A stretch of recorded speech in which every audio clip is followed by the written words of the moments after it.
Another beautiful day to play at James C. Fox Field on the campus of the University of Lynchburg. We've got baseball between the Lynchburg Hornets and the Methodist Monarchs. Hello again, baseball lovers. Kyle Haney hanging out with you on a Tuesday, April the 14th. Methodist in town, 15-7 from the USA South Conference, taking on what is really developing into a juggernaut of a ball club, the Lynchburg Hornets. They are 24-3-1. Lynchburg winners of 16 in a row, 16 straight. This match is a win streak that happened back in 2004. If Lynchburg wins their 17th in a row today, that would match a streak from 1992. And because of that tie in there, Lynchburg is actually unbeaten in their last 18 ball games. The streaks really get better and better, though, fans. Lynchburg, in their last 8 ball games, has had 8 consecutive run rule victories. 8 games where they didn't need to play the full 9 innings because they were beating the other squad 10 runs or more. It really has been incredible. In this 16-game winning streak, Lynchburg has scored 10 plus 13 times. So they've only had 3 games where they didn't score 10 runs or more in this streak. There's 6 shutouts in this 16-game streak. And it's a team that continues to play at a level that is really uncommon and almost heard of in Division III baseball. 8 consecutive run rule victories. All the metrics and the numbers look great right now. And the skipper, Travis Beasley, has himself a fully operational battleship. It's more than that. It's an aircraft carrier and a submarine as well. Practice continues to be at a high level. You hear that from the guys. It does not seem like anybody is in danger of losing focus. But baseball is a notoriously fickle game. It rewards that hard work and greatness, but the other teams are working hard as well, and this Methodist squad will be talented. Additionally, when you're Lynchburg, when you've got a national championship in this decade, when you've got all the wins that they have, the target on your back is not going to get smaller. The bullseye on Lynchburg's back, if anything, just continues to get bigger and bigger. But it is a historical run, and we get to see history unfolding in front of our eyes every single day we broadcast down here at Fox Field. We got a lot to talk about today. Some individual efforts from over the weekend that were absolutely phenomenal. Quinn Madden is your reigning ODAC Player of the Week. Kyle Flora was insane on Saturday against Averett as well. And again, all the numbers team-wise continue to tick up. It's a Lynchburg team that added about 10 points to their team batting average in the last couple games. So just when you think it can't get any better, it does. Once again, these Methodist Monarchs, they will have a say. They have a chance to snap this historic winning streak, and we'll see what happens in just a moment. We got a Jackie Robinson Day tomorrow, so we'll run some of that down. It's a tax day tomorrow. We don't want to talk about that too much, but we've got plenty of other little fun things to mix in. We'll get our roll call and our hellos going on, and I know we're going to get to see some incredible baseball. Lynchburg's starting lineup being announced right now. We'll bring you the starters and meet you at the mound for the first pitch in just a moment. You're watching LHSN on Flow.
The Hive is buzzing here on a Tuesday afternoon. Very fine day to play. We'll run down the weather here. It is warm, and that has some implications, I think, for tomorrow as well. Lynchburg will hit the road to Virginia Wesleyan, and that's going to be 1.5 games tomorrow. That's a game they will pick up from 3 completed innings a couple weekends ago when we got rain over at Liberty University. Lynchburg is leading 19-0 in that ball game, but more on that as we move forward here today. Let's meet and greet the starting lineup for the Methodist Monarchs. Methodist, first-year head coach Spencer Martin. He takes over for the legendary Tom Austin. Tom Austin finished his collegiate career with 1,318 wins.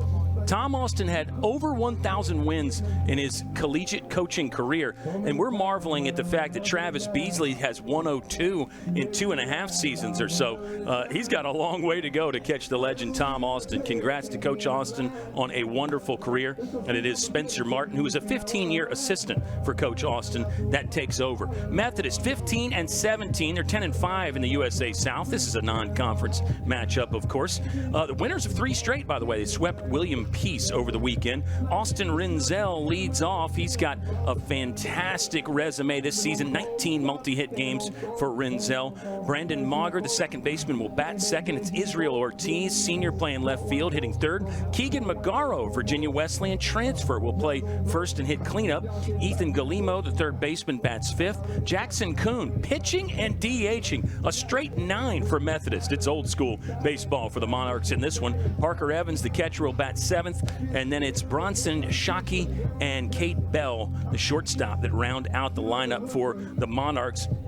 They're hitting pretty good, .313 as a ball club. Team ERA is 6.18. On the mound for Lynchburg, our player to watch will be Lucas Marrero, number 47 in white. He's 2-0 this season with 3.18 earned run average, 16 strikeouts, 10 walks. He really can be a power-dominant arm. He can throw some fuzz with that fastball, and he's got good off-speed stuff. Control has been the only hang-up for Lucas Marrero. Let's see how he does today against a scrappy Methodist lineup. Monarchs run well. They will base hit bunt. They will sacrifice bunt. They could play a little long ball, too, with 11 home runs on the season. Lynchburg is 24-3-1. This is game 29 of 39. Lynchburg winners of 16 straight, unbeaten in their last 18 ball games. They've won 35 of 37 here on Fox Field. Lefty Marrero kicks and fires. We're underway on Lakeside Drive in the Hill City of Lynchburg. It's ball 1 for Marrero. Game time temperatures in the mid-80s, 85 degrees. Feels like 86. Humidity's just 32%, but it is definitely warm. Light winds. We'll keep an eye on the flag today. And Lynchburg on the road tomorrow. It's supposed to be even warmer in Central Virginia tomorrow, maybe 90 tomorrow.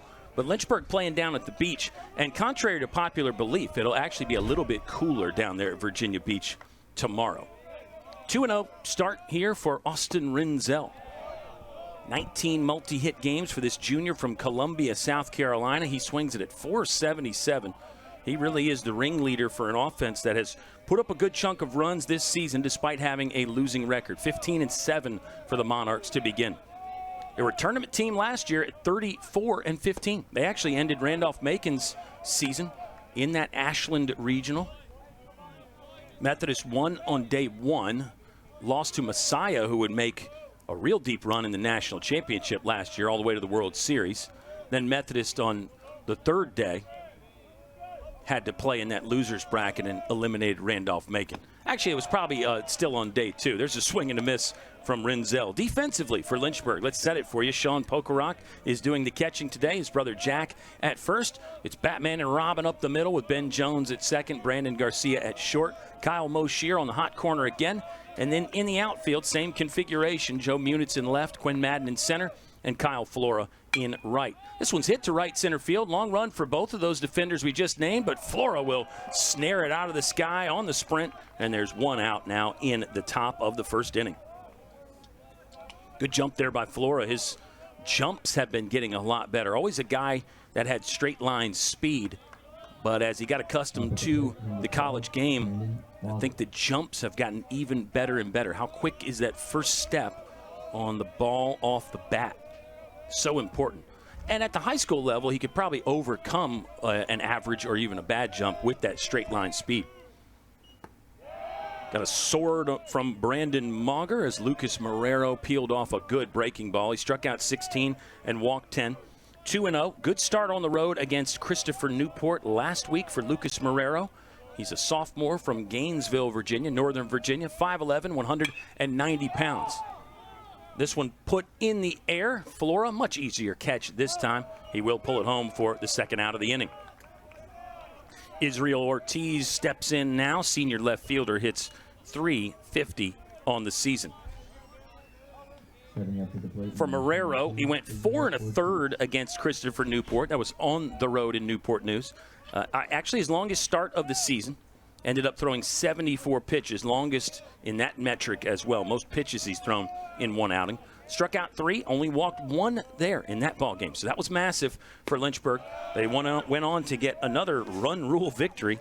And Christopher Newport, a ranked ball club as well. So that's a big one for Lynchburg, who enters as the number 2 team in the D3Baseball.com poll. They're number 1 in the perfect game rankings.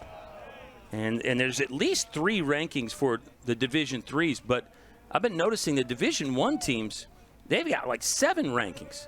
I saw something West Virginia Baseball posted. Let me find this thing here. West Virginia Baseball posted what they are in the rankings. And, yeah, there's like 6 different things, 6 different rankings. Baseball America, USA Today, Perfect Game as a D1 poll, and then a few others as well. So maybe I just need to get used to the multiple rankings. I've been saying all year I'd like to have just one to refer to. 1-2 count on Israel Ortiz. Keegan Magaro is on deck. Lynchburg defensively pretty much straight up. They're playing Ortiz slightly to pull in the infield. He'll foul one away, and we'll run it back at 1-2 with 2 gone in the top of the first.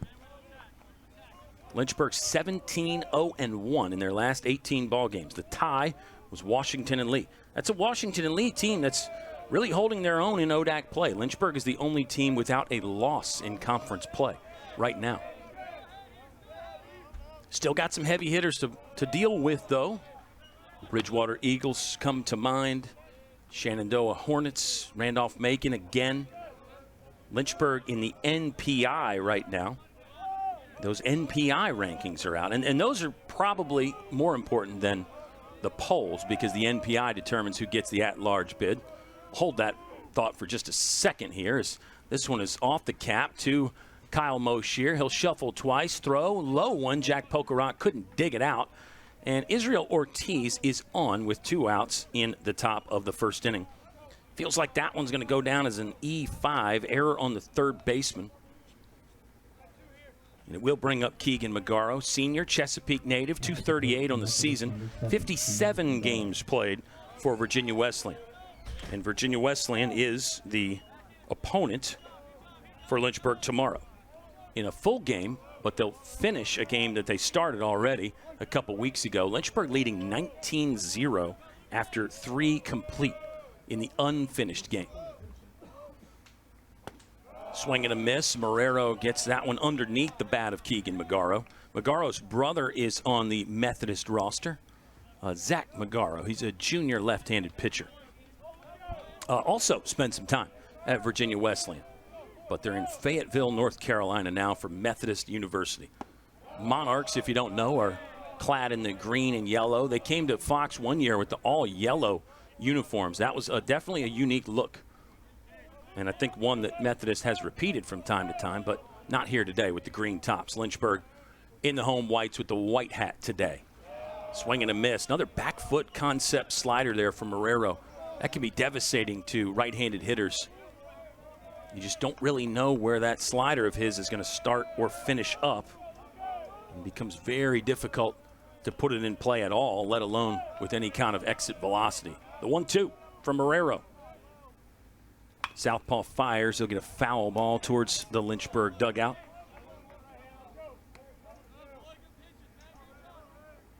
So the website, a fun website, is stats.ncaa.org. Stats.ncaa.org. You can get a lot of individual stats, of course, and then also team numbers. There's another foul ball tapped We'll try it again here. Clicked on the D1. In the Division I world, it's the RPI. In the Division III world, it's the NPI. So just a slight change there. But as soon as I wanted to tell you what some of the numbers were, the website's not working. Too many people went to it.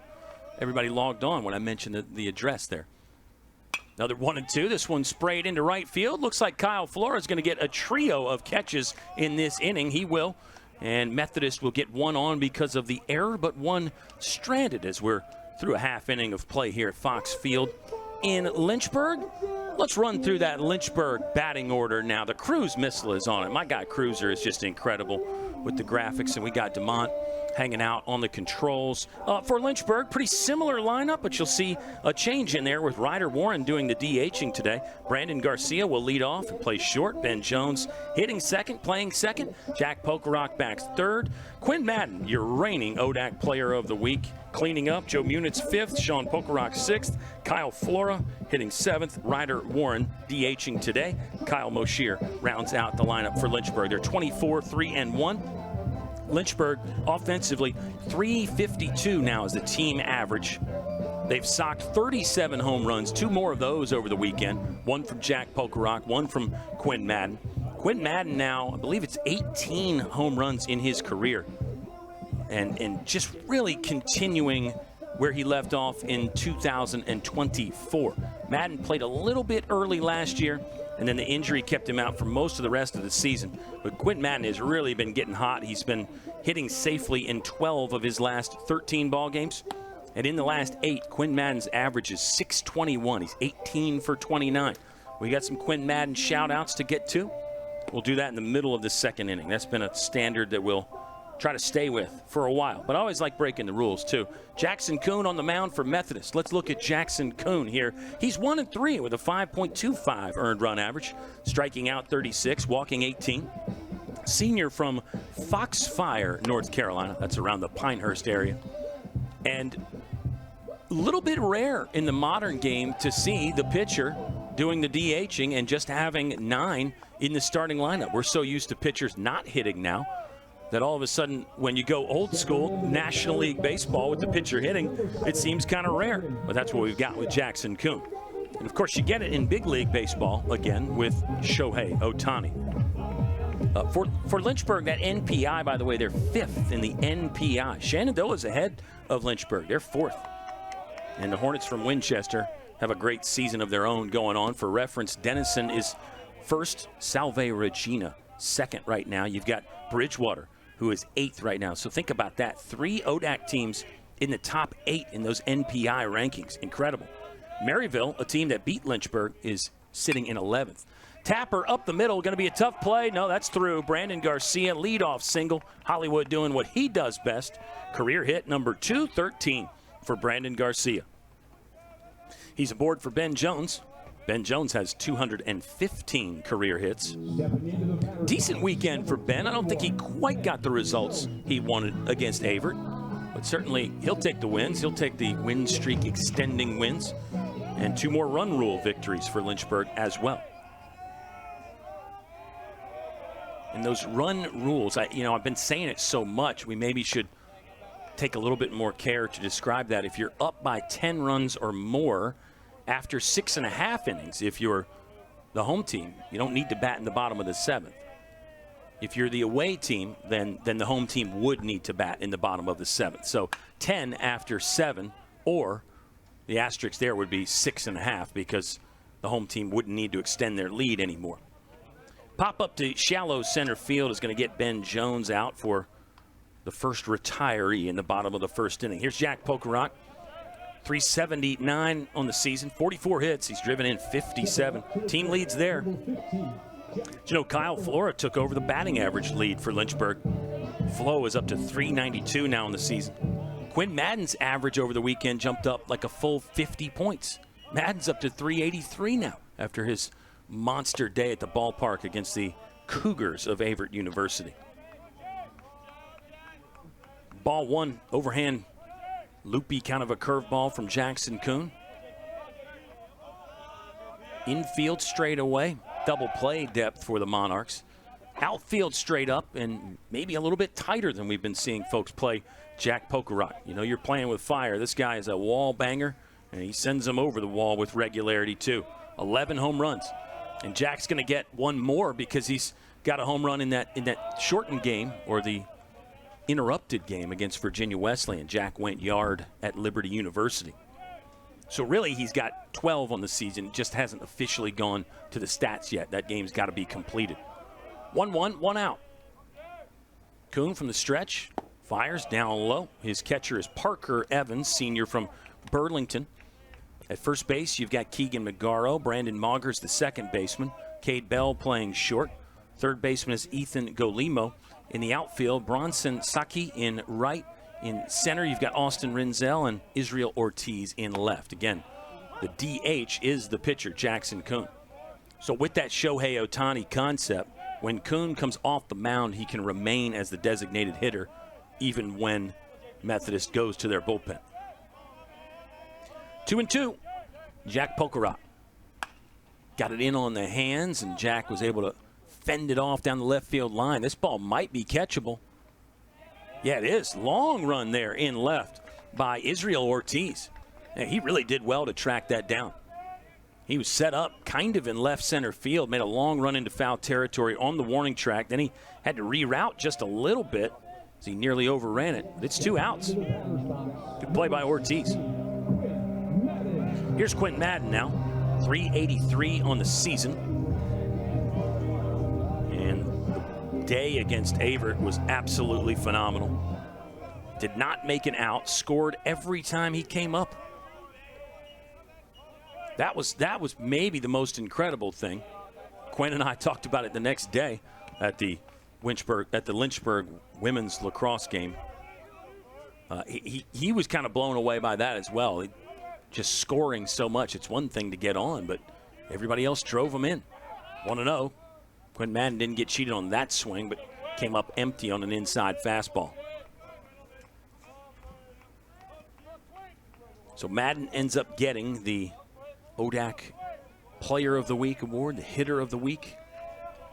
Very much deserved. Third Offensive Player of the Week for Lynchburg this season. 3 different players as well. Ben Jones, Jack Pokerot, and Quinn Madden have all won one. On the pitching side, Tyler Kaltrider's got 2 of those, and Logan Tapman has 1 for the Player of the Week awards. 1-2. Nice work here by Kuhn. He's attacking the strike zone. Got that one in on the hands. Jam job. Going to be a tough play. Madden hustling down the line. Brandon Garcia is going to go first to third. He might get some more. Garcia is going to get up and head home. He'll get there in time, and Lynchburg is on the board. It's probably going to go down as a hit and then an error. Another base hit for Quentin Madden. He's got like a base hit streak going now. Don't think he'll get an RBI there because of the error, but Lynchburg does lead 1-0. And that's textbook base running from Brandon Garcia. That really is something he is so good at, pressuring the defense. He'll run into an out occasionally. We've seen that, Lynchburg fans have. But he puts so much pressure on you, forces you to make good plays. And on that occasion, Methodist could not. That's crazy to think, though. That might actually be 2 errors on the Monarchs. Get a base hit. The one. Well, it's probably just 1 error, but tricky for our official scorer, who in this case is Eli Schilling.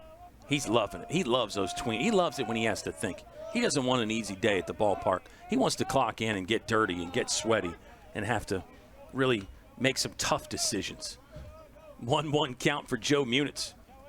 Hey, Jolton Joe has the longest hitting streak on the ball club right now. 18 consecutive for Joe Munitz. See if he can keep it going right here. 2 outs. Lynchburg leads 1-0. Bottom of the first. Madden nearly did a little sojourn to second, but he decided to head back to the first base bag. Nice stop by the catcher, Parker Evans. Munitz ready. One of 4 lefties in the lineup. Outer black. Just missed from Jackson Kuhn. He thought he had the pitcher's pitch there. And now it's 3 balls and 1 strike.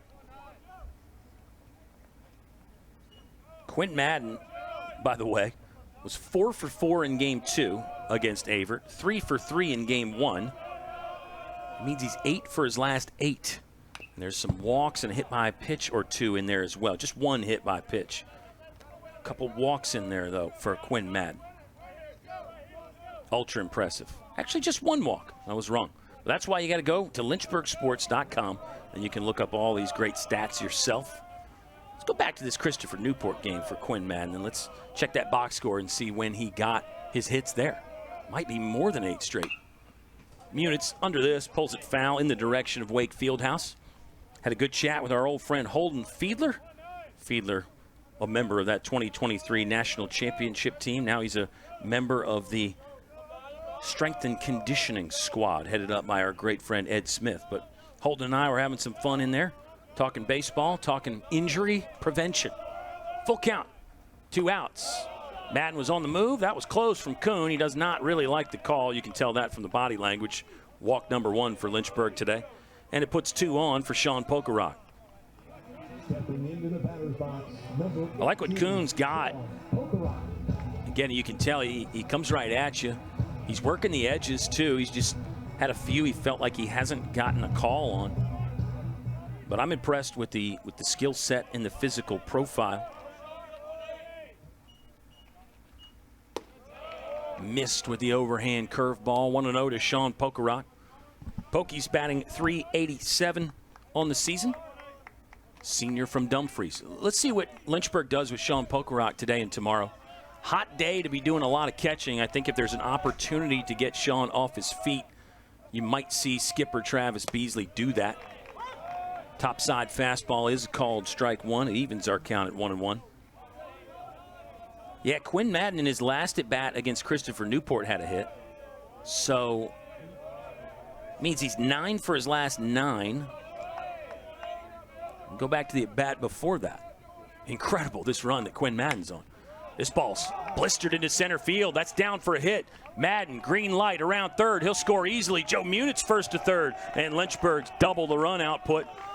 The ante is going up here if you want to beat the Lynchburg Hornets. They scored 2 in the first inning, and it continues with a red-hot Kyle Flora. Flora was 6 for 6 against Avert over the weekend. Flo is batting .636 in his last 7 ball games. And now I'm back to this Christopher Newport box score. That was the game before Avert. Flo did get out in his last at bat. So his streak right now is just 6 for 6, 6 in a row. Really impressive, though. I think it is Quinn Madden 9 for his last 9. That's a heater, again, that is just completely uncommon. I don't want to say unbelievable, because Quinn Madden's a talented dude. But that is very uncommon to get 9 hits in 9 consecutive at-bats. And he's been on in consecutive plate appearances because he was on every time against Avert. If you combine the plate appearances, I think Madden has been on in his last 11 straight plate appearances. He's reached base, and 9 for 9. 1-1 count here on Kyle Flora. 2 gone, 2 already in. This one's down the line and in the Methodist bullpen. Monarchs are off till the weekend. They are at Pfeiffer for 3 games this weekend. So does that mean their bullpen might be leaned on a little bit more because they don't play tomorrow like Lynchburg does? We'll see. Methodist did not bring a big traveling squad. On the edge, and Kuhn thought he had another. Hands go to the top of the head. He was maybe a quarter of the way to his own dugout. Umpire did not oblige him with a call. And he's still a little bit unsettled walking around the mound. You got to be careful here. He might be close on a pitch timer violation. That starts when you get the ball back on the dirt. 2-2 to Kyle Flora with 2 outs and 2 on. The pitch, this one ripped into right field. That ball is caught. Nice grab by Saki there out in right. Damage done for Lynchburg, though. They plate 2 in the bottom of the first, leave 2 stranded. It was on 3 base hits. We're headed to the top of the second in just a moment. James E. Fox Field on the campus, University of Lynchburg.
top field. Lynchburg 2, Methodist 0.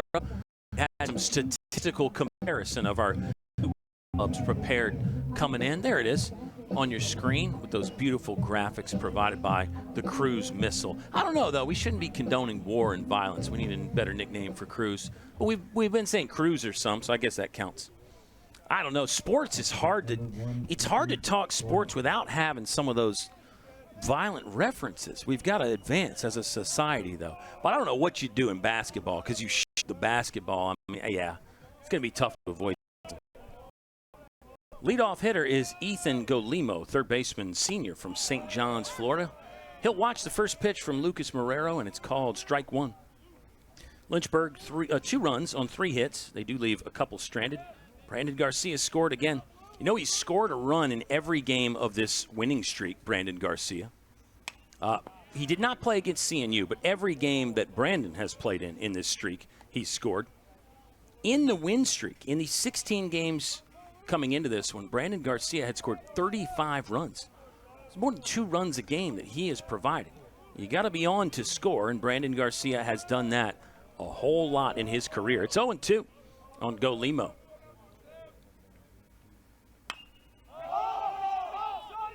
I think Lucas Marrero got that one where he wanted. Pop up here for Sean Pokerock. He catches it. Nice play by Pokey. That's one that catchers take some pride in. It's not the easiest play in the world to make, though. You get a lot of backspin on that ball that goes straight up the elevator shaft. Got to battle the wind and the sun, and you know that if you miss it, you give that hitter some new life.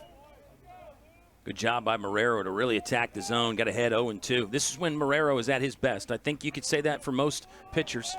And our baseball banter will include a birthday for one of the best ever at getting ahead and attacking pitchers. That mystery man has a birthday today. Some of our folks that are getting the shout-outs, they might know who that birthday boy is. There's a couple great baseball birthdays today. And we will be talking about Jackie Robinson Day tomorrow. But we'll talk about it today because Lynchburg's on the road tomorrow, so we won't get that opportunity. And I'm not going to let the fact that, it doesn't happen until tomorrow stop me. This one yanked way foul by Jackson Kuhn, the pitcher, DH. 250 on the season, 94 games played in his career between his hitting and his pitching. Now, he doesn't always do both on the same day, but today he is. 1-1. Outfield basically straight up. Joe Muniz shifting a bit in left after the foul ball was yanked. This one's pushed the other side. Kyle Flora, longer run here. Sunglasses on. He'll glide into this one for another grab. Flo's got 4 putouts already. It's all air outs right now for Methodist. They've hit 3 balls to right field. 4 to right field now. 4 F9s for Flora. And then the one pop-up to Sean Pokerock. No punch-outs yet for Lucas Marrero. But, again, when you're getting ahead and throwing a lot of first and second pitch strikes, sometimes those are put in play. And right now they're being put in play in the air where Lynchburg can catch them. Marrero just south of the zone there. Nice location on the fastball. He is a sophomore. Started that winner-take-all against Randolph-Macon in the ODAC Final Four last year up in Tysons at Capital One Park. That's where the Final Four is at again this season. Second weekend in May for that. It's actually Thursday, Friday, and Saturday, and then they build in that Sunday as some wiggle room if you get bad weather. 1-1. Lynchburg's got 8-9-1 due up in their half of the second. That'll be Warren, Moshier, and Garcia. 2 down in the top of the frame. This one high from Lucas Marrero. Misses look competitive as well. He's missing around the zone. Couple balls off the plate, or up in that case. Misses aren't going to the backstop. Marrero can really dot it up on either side of the plate. And that fastball can be fuzzy. That was a term folks would talk about with a hard fastball. They say he throws fuzz. Marrero can at times. It's not necessarily, low 90s velocity, but his arm action combined with the fact that he's a lefty, a little bit of deception there, can make that fastball very hard to hit. It's got an interesting movement to it as well. 3-1. Got a swing and miss that time from Parker Evans. Evans, senior catcher, Burlington, North Carolina, 233 on the season.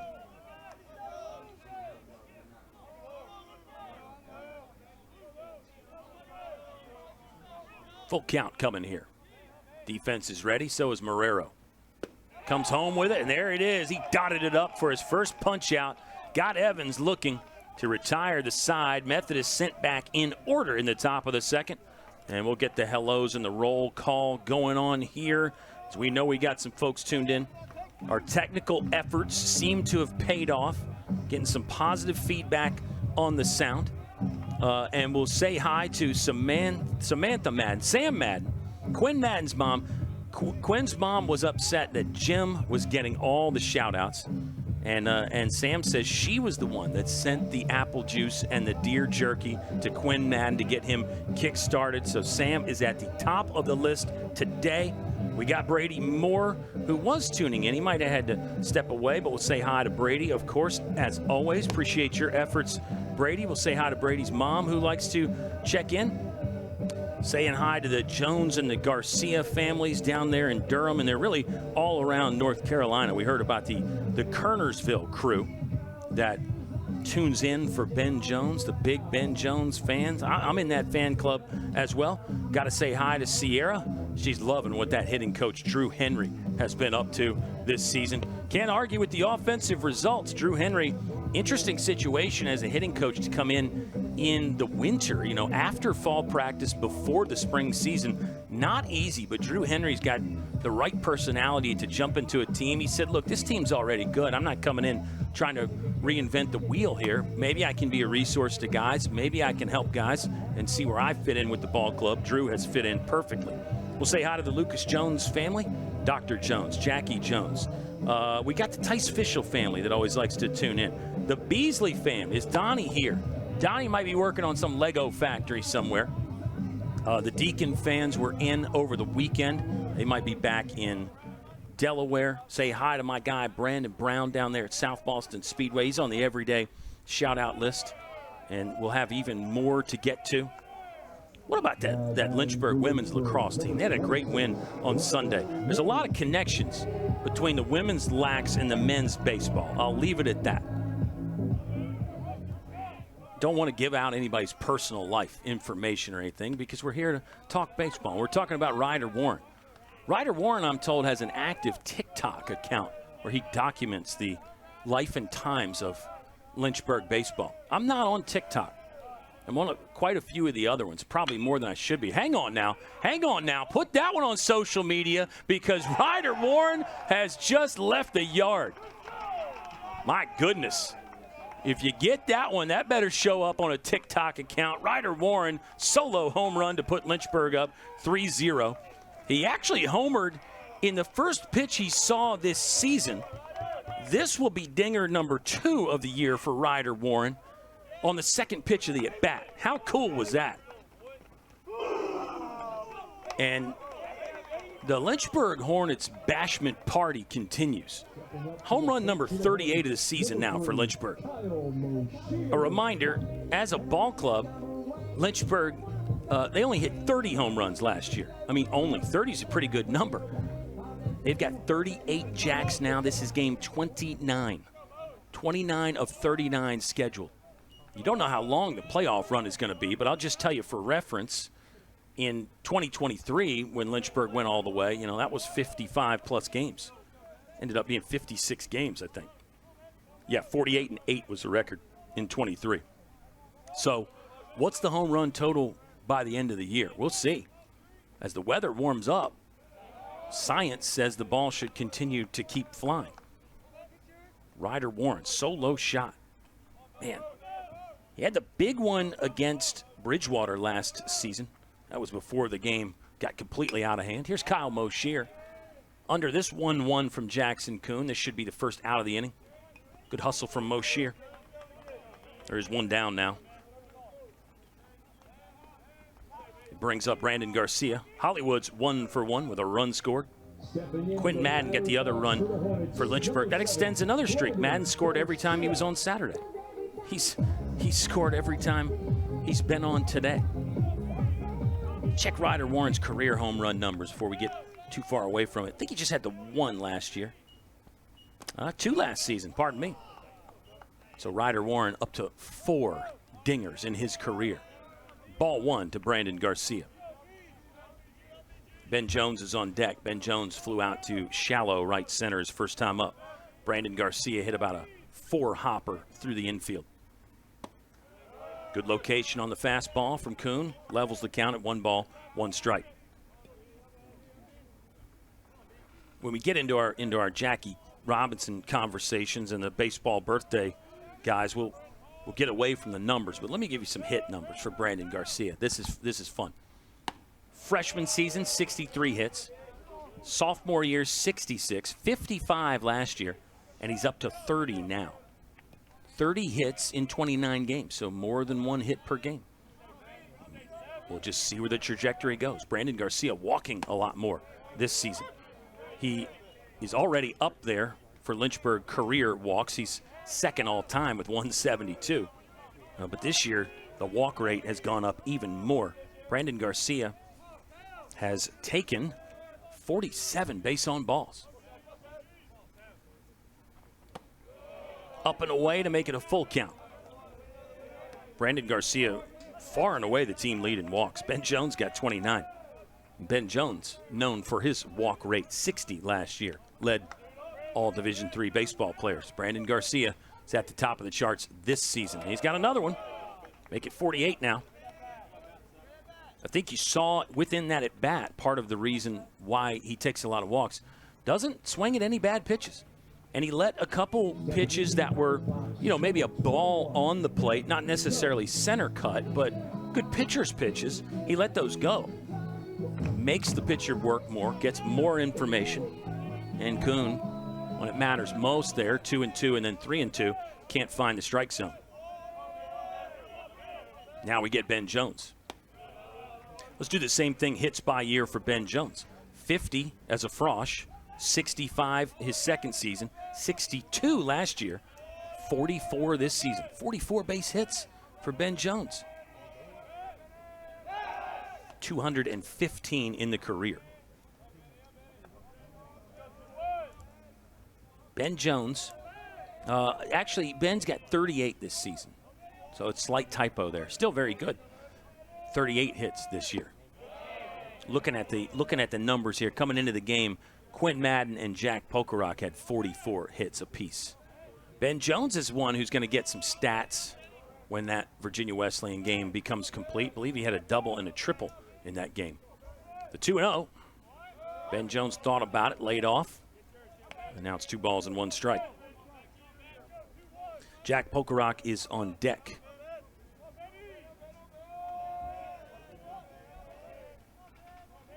Garcia will be a threat to run at first. Stole a base in game 1 against Avert. Lynchburg, no steals in the second game. Hornets had 11 hits in the first one against the Cougars Saturday, 15 in game 2. A home run in each end of the doubleheader for the team. Lynchburg's got 1 here. Ben Jones, rip and run time down the right field line. This ball is going to get all the way to the warning track. Extra bases for Ben Jones. Not picked up clean in deep right field. That's going to allow Brandon Garcia to score. Head first slide, and it's a triple for Ben Jones.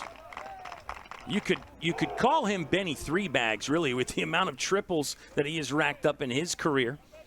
How about triple number 17 by my count for Ben Jones? And he's going to add one when that Virginia Wesleyan game becomes complete tomorrow. RBI triple scores Brandon Garcia, and Lynchburg leads 4-0. Second hit in the inning, 5th in the ball game for Lynchburg. Second extra base hit in the inning as well. Here's Jack Pokerock. Kuhn working from the windup. The 0-0 breaking ball. This ball is blistered into center field. Ben Jones tagging. It was a leaping grab on the move by Austin Renzel. He'll catch it, but it's a sacrifice fly successfully executed for Jack Pokerock. RBI F8. For Jack, that's his 7th sack fly of the year. So he hits a lot of home runs, but back to he really understands the assignment. That ball was blazing off his bat. A couple of the hardest hit balls for Lynchburg have turned into outs. Think back to that Kyle Flora F9 to end the first inning. All right, here's Quinn Madden. See how long he can keep this incredible streak going on. Fastball, thigh high, maybe outer half, called strike one.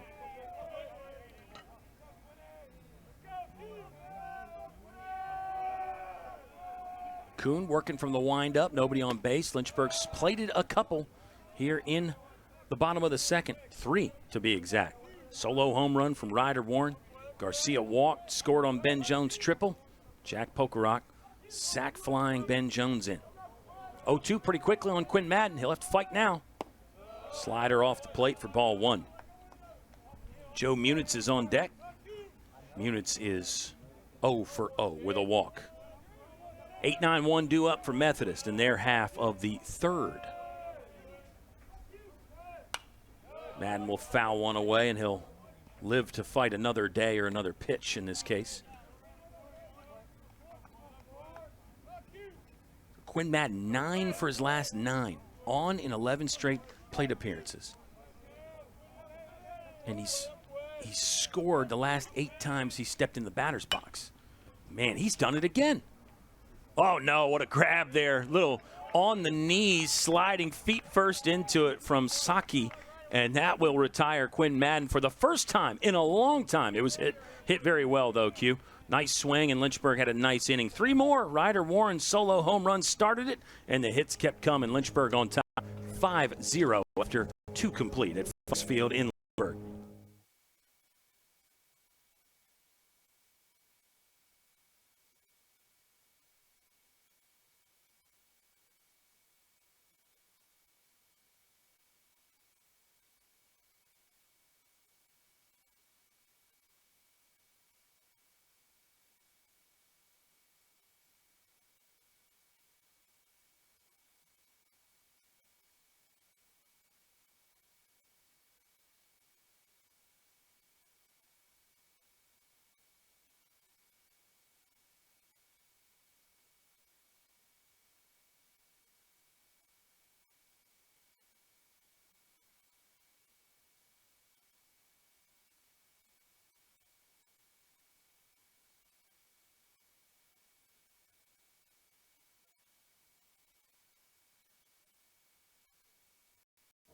Lynchburg 5, Methodist 0. Apologies to Methodist fans and Bronson Jake fans. We were mispronouncing, and of course by we I mean me was the only one that mispronouncing it. Bronson Shake, number 2. He's a Virginia guy, Stafford, Virginia, 263, and he's leading 25 hits already in the league campaign. Made a good little grab to retire Quinn Madden. Nobody else has been able to do that in the better part of a week. Madden hit that ball hard. Joe Munitz will lead off the bottom of the third for Lynchburg.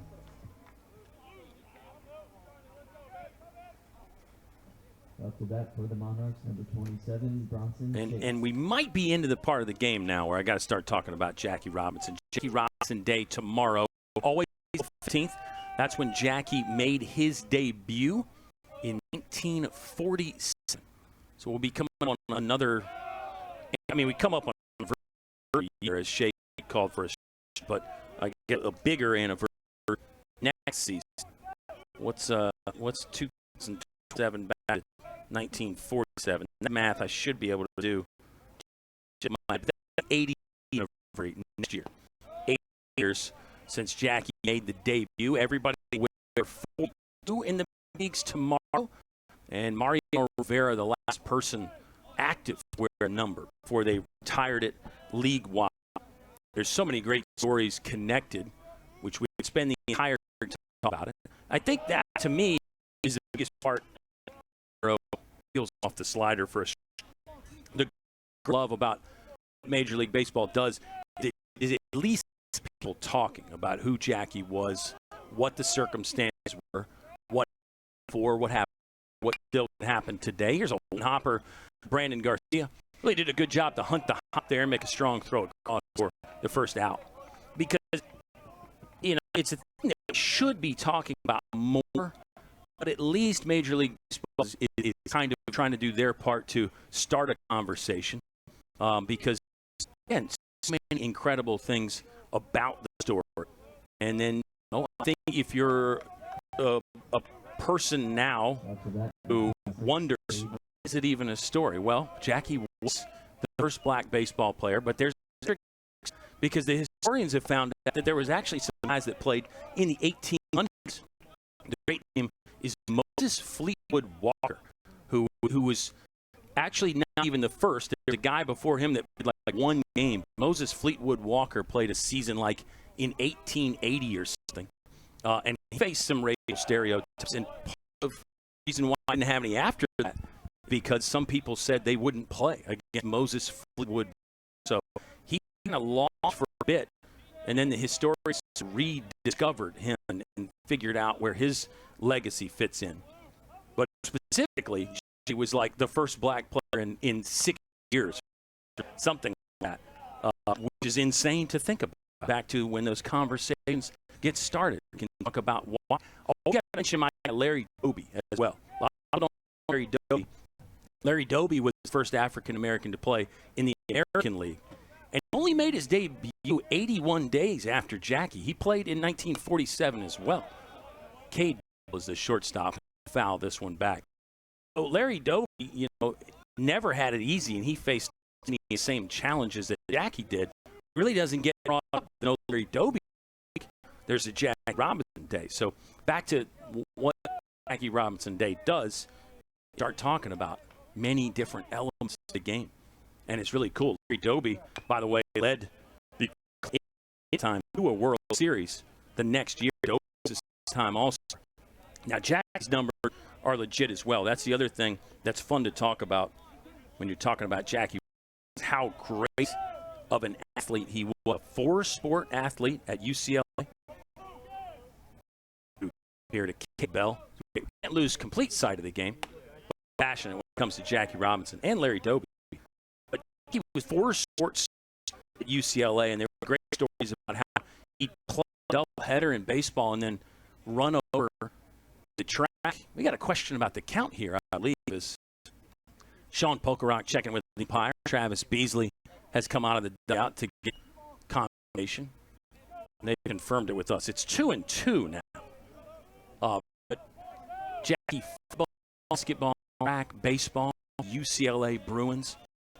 And there's even newspaper articles you can find where he won like junior tennis tournaments before he went to UCLA. He was a good golfer. There was a great Vin Scully story about teaching Jackie Robinson to ice skate because he had never skated growing up in Southern California, and went to somewhere where there was ice. And Jackie, being the athlete he was, I'm going to figure this out. And he had Scully, the legendary broadcaster for the Dodgers, show him the rope. This Lucas Moreno will get a strikeout. Sean Poker thought there was 3 outs. It's only got to get 3, Sean. It will be the leadoff man, Renzel, stepping in. So the legendary broadcaster Vin Scully showed Jackie Robinson the basics, and he said by the second time they went out on the ice rink, Jackie was just blazing around, better than anybody out there, people that had been doing it their whole lives. But that was the athlete that Jackie Robinson was. Jackie was the Rookie of the Year in 1946 for the Brooklyn Dodgers, won the MVP in 49. And all the stats back up that he's a legitimate first-class Hall of Famer. Because of the color barrier, didn't make his major league until he was 28 years old. So career ended up being 11 years for Jackie. If he got to start in his early 20s, a lot of Hall of Famers, numbers would be even better. But they definitely stand the test of time. Well, Austin Renzel, who flew out the right center gap his first time out, facing Lucas Marrero. There's a bottom rail dot for Marrero, and now it's 2-1. And Jackie's legacy beyond the baseball field is incredible as well. He's instrumental in the civil rights movement in the 50s and 60s. You can find a picture with Martin Luther. He was at all the big rallies and marches, as Renzel did well to hold up on a breaking ball in the dirt. So, yeah, great to have Jackie Robinson Day tomorrow. And if you can watch a Major League game tomorrow, I know a lot of our Lynchburg fans are going to probably try to watch Lynchburg play against Virginia West. But if you can watch a game, you'll hear even more stories and maybe more eloquent told than mine were But it's also only the top of the third. So we'll have a big chance. Black there and Zell get the back for work. Now, 2 outs. Top third. Lynchburg leading 5-0. Good so far. 1 base run allowed. That was on an error. Here's the off. This one's next. It will be the base runner. Methodist, a walk for Austin Renzel.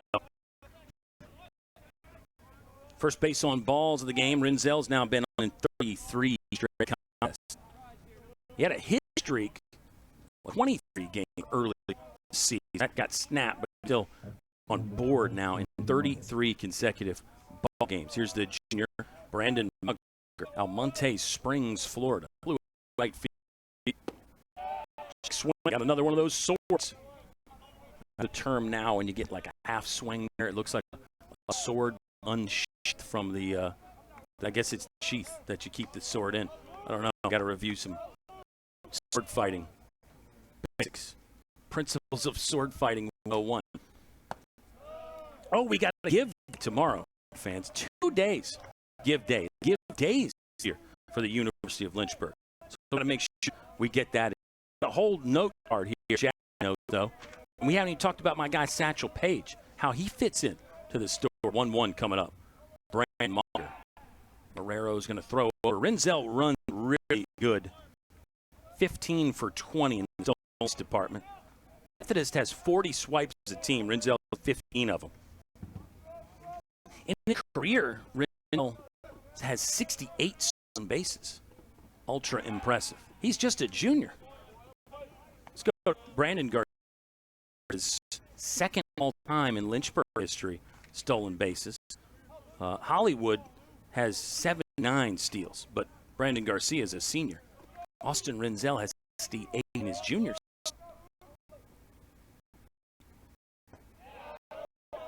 Called strike 2. For Marrero. Lynchburg's going to have Munich, Pocock, and Flora duo.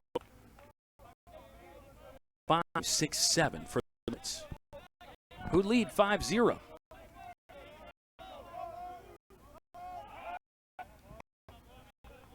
Marrero tosses over again.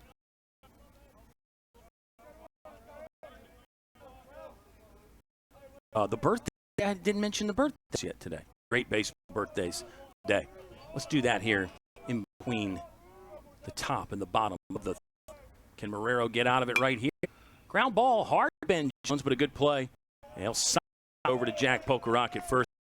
Out of the inning. No runs, no hits, no Lynchburgers, and Methodist still score. Lynchburg on top 5-0 in the middle of the third. Baseball birthdays include Greg Maddox, who was the pitcher that I was including Greg Maddox. The all-time strike first. The stuff is really good as well for Greg Maddox. He was one of the all-time best. He shares a baseball birthday with Pete Rose. Pete Rose, one of the all-time best hitters. Charlie Hustle. It's a nickname supposedly given to him by Mickey Mantle. Spring training game, he saw Charlie Hustle, or Pete Rose, busted out of the batter's box one time and was impressed by the hustle. David Justice, also a birthday today. My father is a birthday boy today as well. They all share April 14th as a birthday with Dave Haney. Happy birthday, Pops.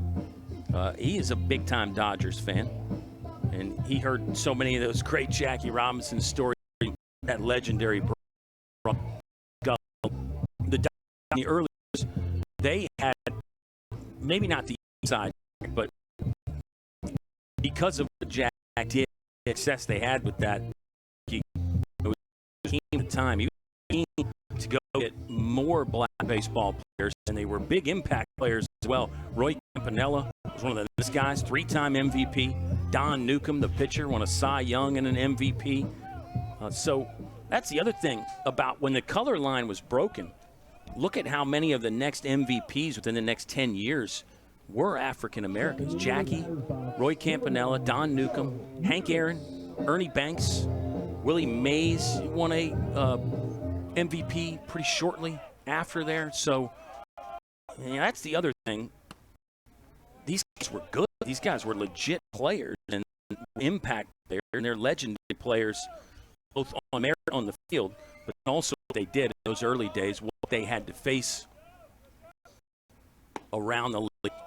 And Larry Doby talked about how his own teammates, the first couple weeks they looked at him, they thought this guy's taken the spot of a player. The idea is to win baseball games. Don't you want to put the best team out there? And I think that's kind of what Doby's comeback was. Look, I'm not only as good as you, I'm one of the best players in this league. And same thing with a lot of those names as we have seen. Now, Satchel Paige is the one I want to talk about next. 2-1 to Joe Mutz. Mutz this ball fairly well left field.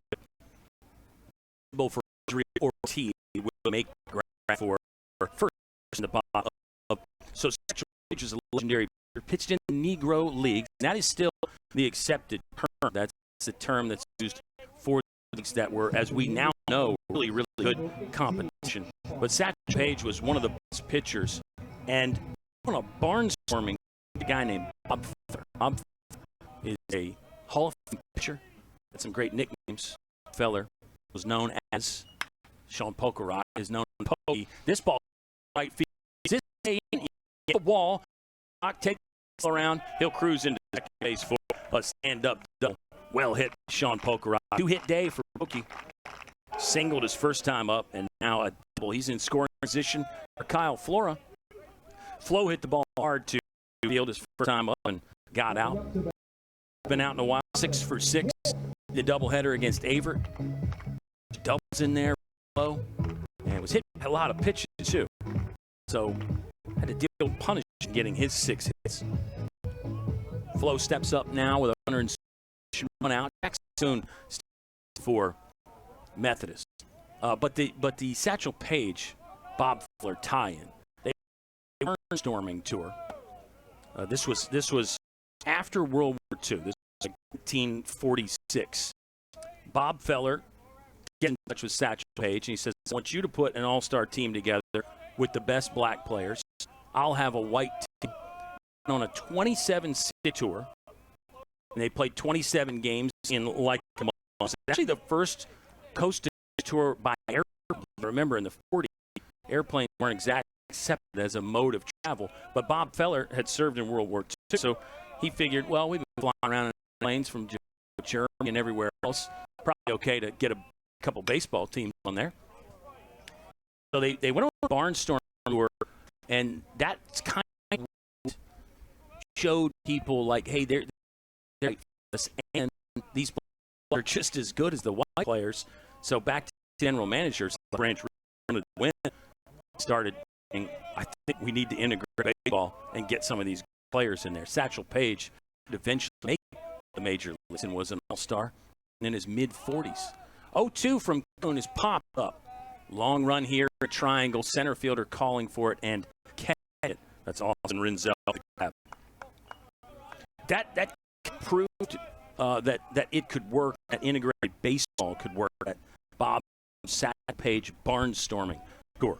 Those barnstorming tours were cool, and there's a barnstorming tour that brought Babe Ruth, some of those legendary guys, to Lynchburg. Babe Ruth has a home run in Lynchburg, Virginia, on one of those barnstorming tours in the spring.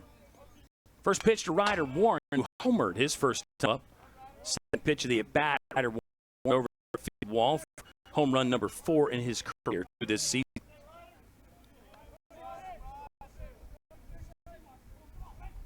But yeah, so many great stories, and that's I like Major League Baseball done. Jack because then you come off, start talking about all kinds of things. Baseball is incredible with and one. As a it's better of a job history compared to some professional baseball in 1950, so that helps too. Just a little bit of a level. Warren was inside. One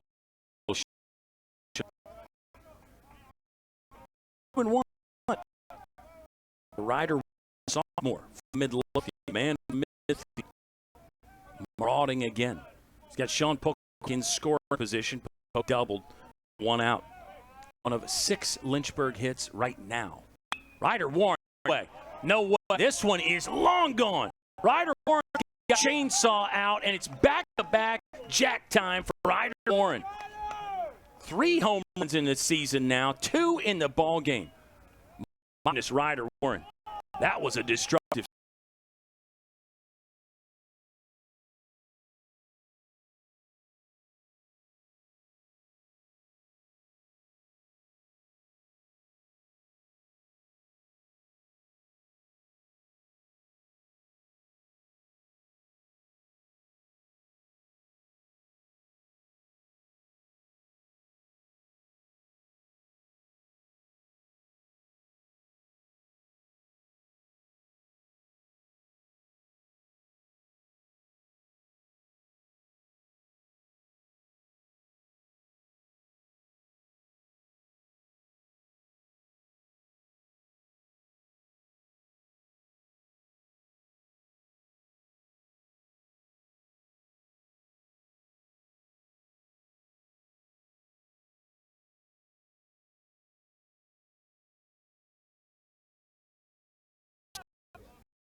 For those base hits, 31 Coon from the job down on the knee.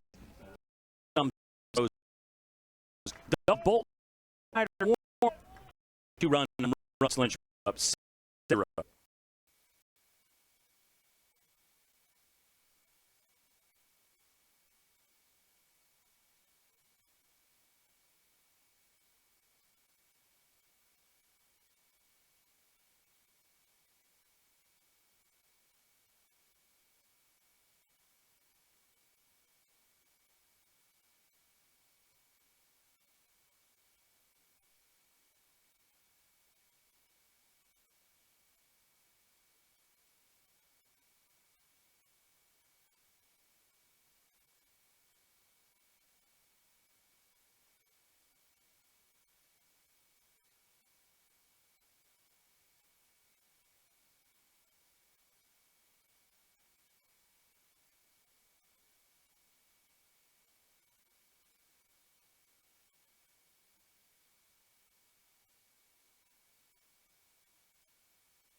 Lynchburg win number 5 on the season to extend the win streak to 17.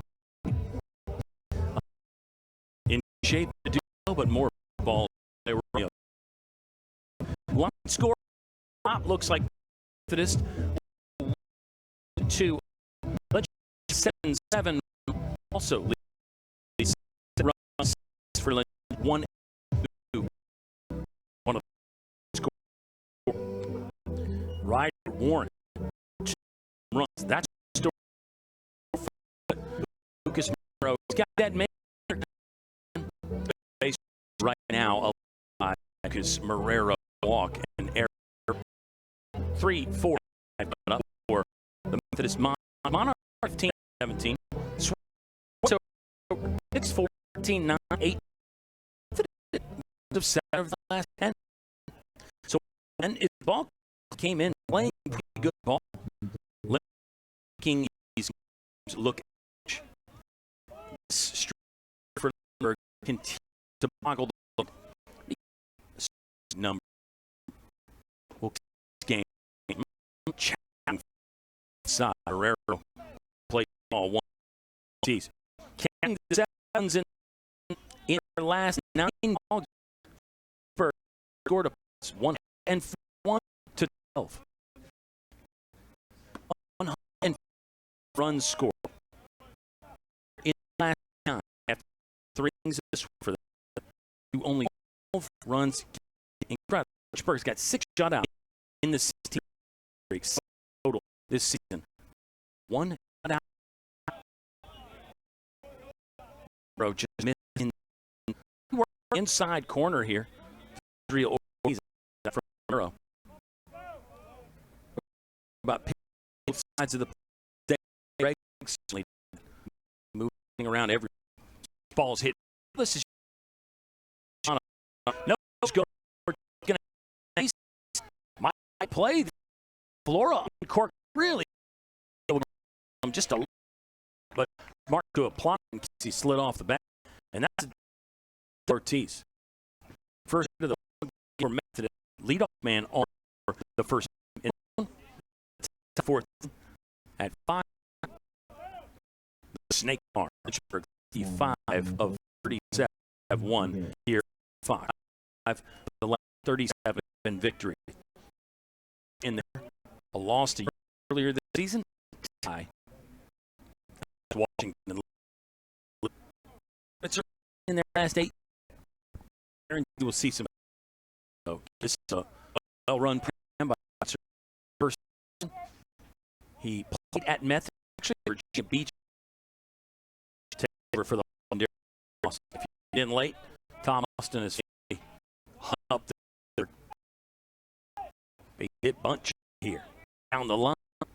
You're throwing on the move and got there almost to retire Keegan McGraw.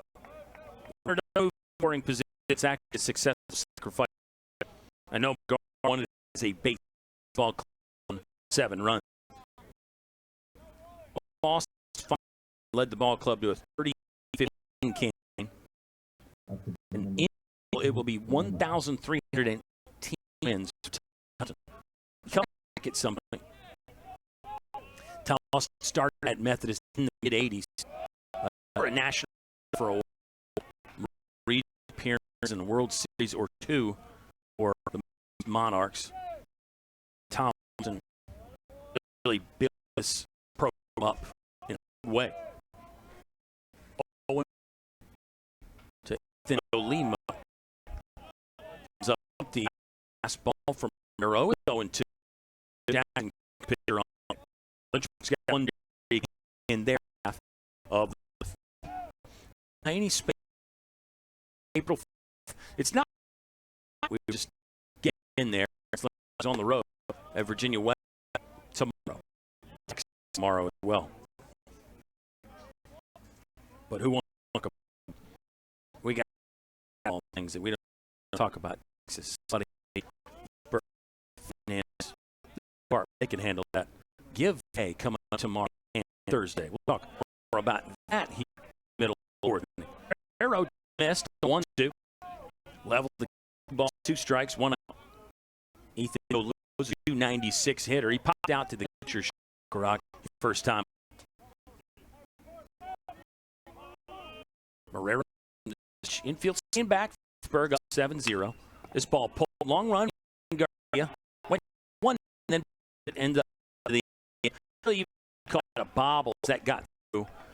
Probably going to be second base hit of the game. You'll leave. That means the ordinary effort and CA even it up. And asked Hollywood. Tell you come up with that and that's to play. Sean will not be an 8th shutout of the season in for Methodist is on as it did, and I keep saying that. I keep urging Lynchburg fans to understand that it's really reasonable to think they're going to beat every team 14 or 15 to 0. Even though Lynchburg's been doing with regularity, you can get the base is fixed. It giveth it. You don't know how long it lasts. It didn't play really good baseball and lose. Jackson Boone. Situations where maybe you hit 5 or 6 balls hard, but they're right at people. Your opponent takes a few balls in. You lose a game really quick. Think about Major League Baseball. It's still got 6 games here and 162.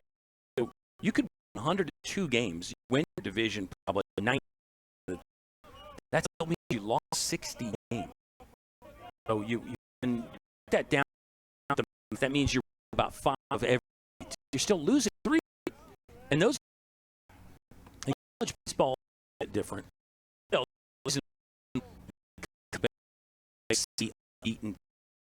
See, teams 1 or 2. 3, 24, 1 tie. For Methodist, it's 16 to the good, 17 to the bad. That follows up last year where they won 30 games. So, game. And I said before, it's hard work. It rewards talent. They can humble you very, very quickly. Hard to be perfect in the game, and even sometimes get the results that you want. As Marrero got a 2-1 Jackson, it's a pitch. Oh. Sometimes pitcher, right, you make a pitch, you throw the on the knee, and the guy goes off. Otherwise, you make a pitch, you down the knee, and the hitter swings and misses. So the talent does pay off in the long run, but you can't judge much in a short sample. You can't judge much on one pitch or one game. 2-2 away, Marrero throws over again. And Golimo stolen number 2. They're the 50% mark. Marrero two. Edge there. Got another one look. He punched in the game. Two of them were looking Marrero.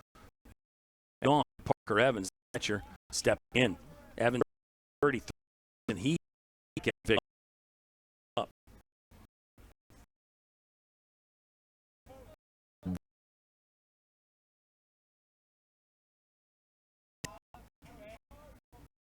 And do your best to enjoy every sandwich and every game. Don't win it ends. Hoping in it, but session there. Good. Run not. It's probably not really. Now, run rule 16 total. Most games in there, one win against Ford, road against and Lynchburg actually for Z. The quote unquote close. Ball right field. Be a 1-1. Working on the technical of things. One defense at the wins earlier were 5 miles an hour. Much. Now, certainly that left rider run in day at all. That was on any day at pretty much ballpark. Poker, good release of low ball. It'll be 6 seconds. Base for Ethan Golino, his third of the season. 4-1 now. 1-2.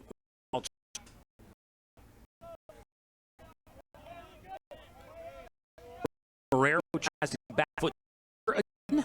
Michael Soul deserves so much credit for pitching the battle game. That's the kind of chest there. That was more for the umpire. The umpire a little bad. Wind is though. The Garcia fans and fans in general.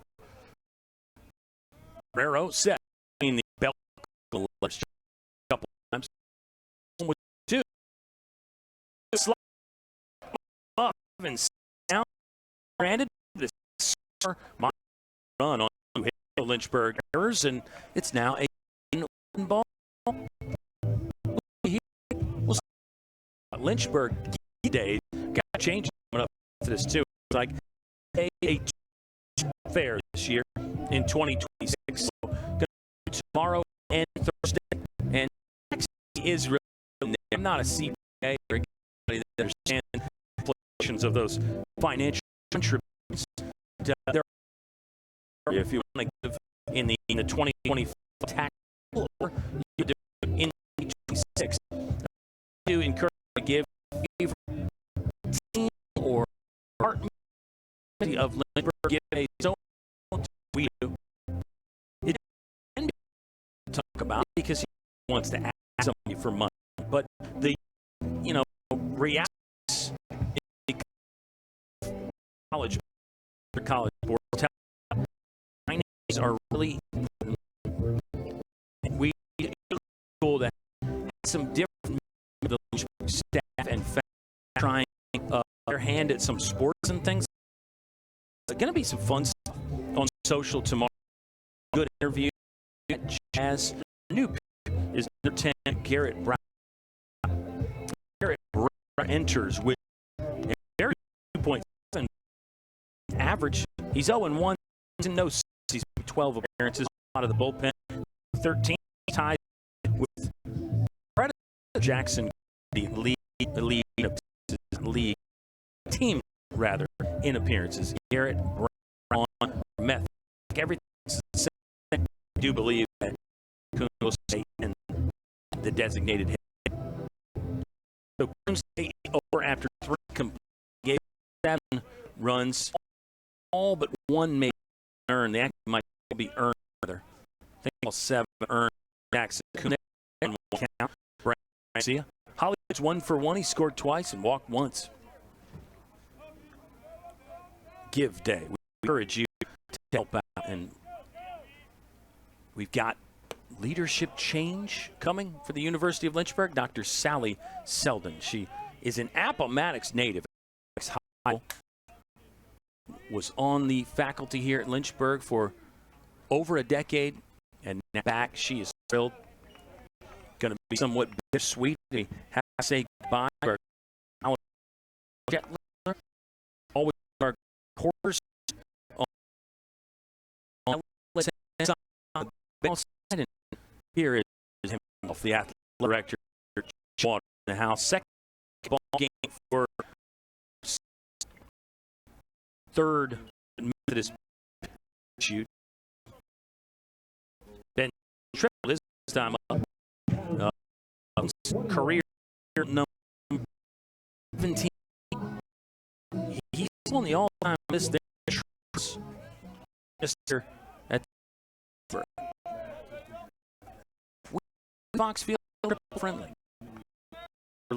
As a team, we have triple now as a squad. Baker's Foxy court. The space to being able to hit home runs. Park specifically, right center field, deep center field, and pretty people have. And you need for those. So I know everybody, people home runs will pass as well, because you think to hit the ball to the hit it on one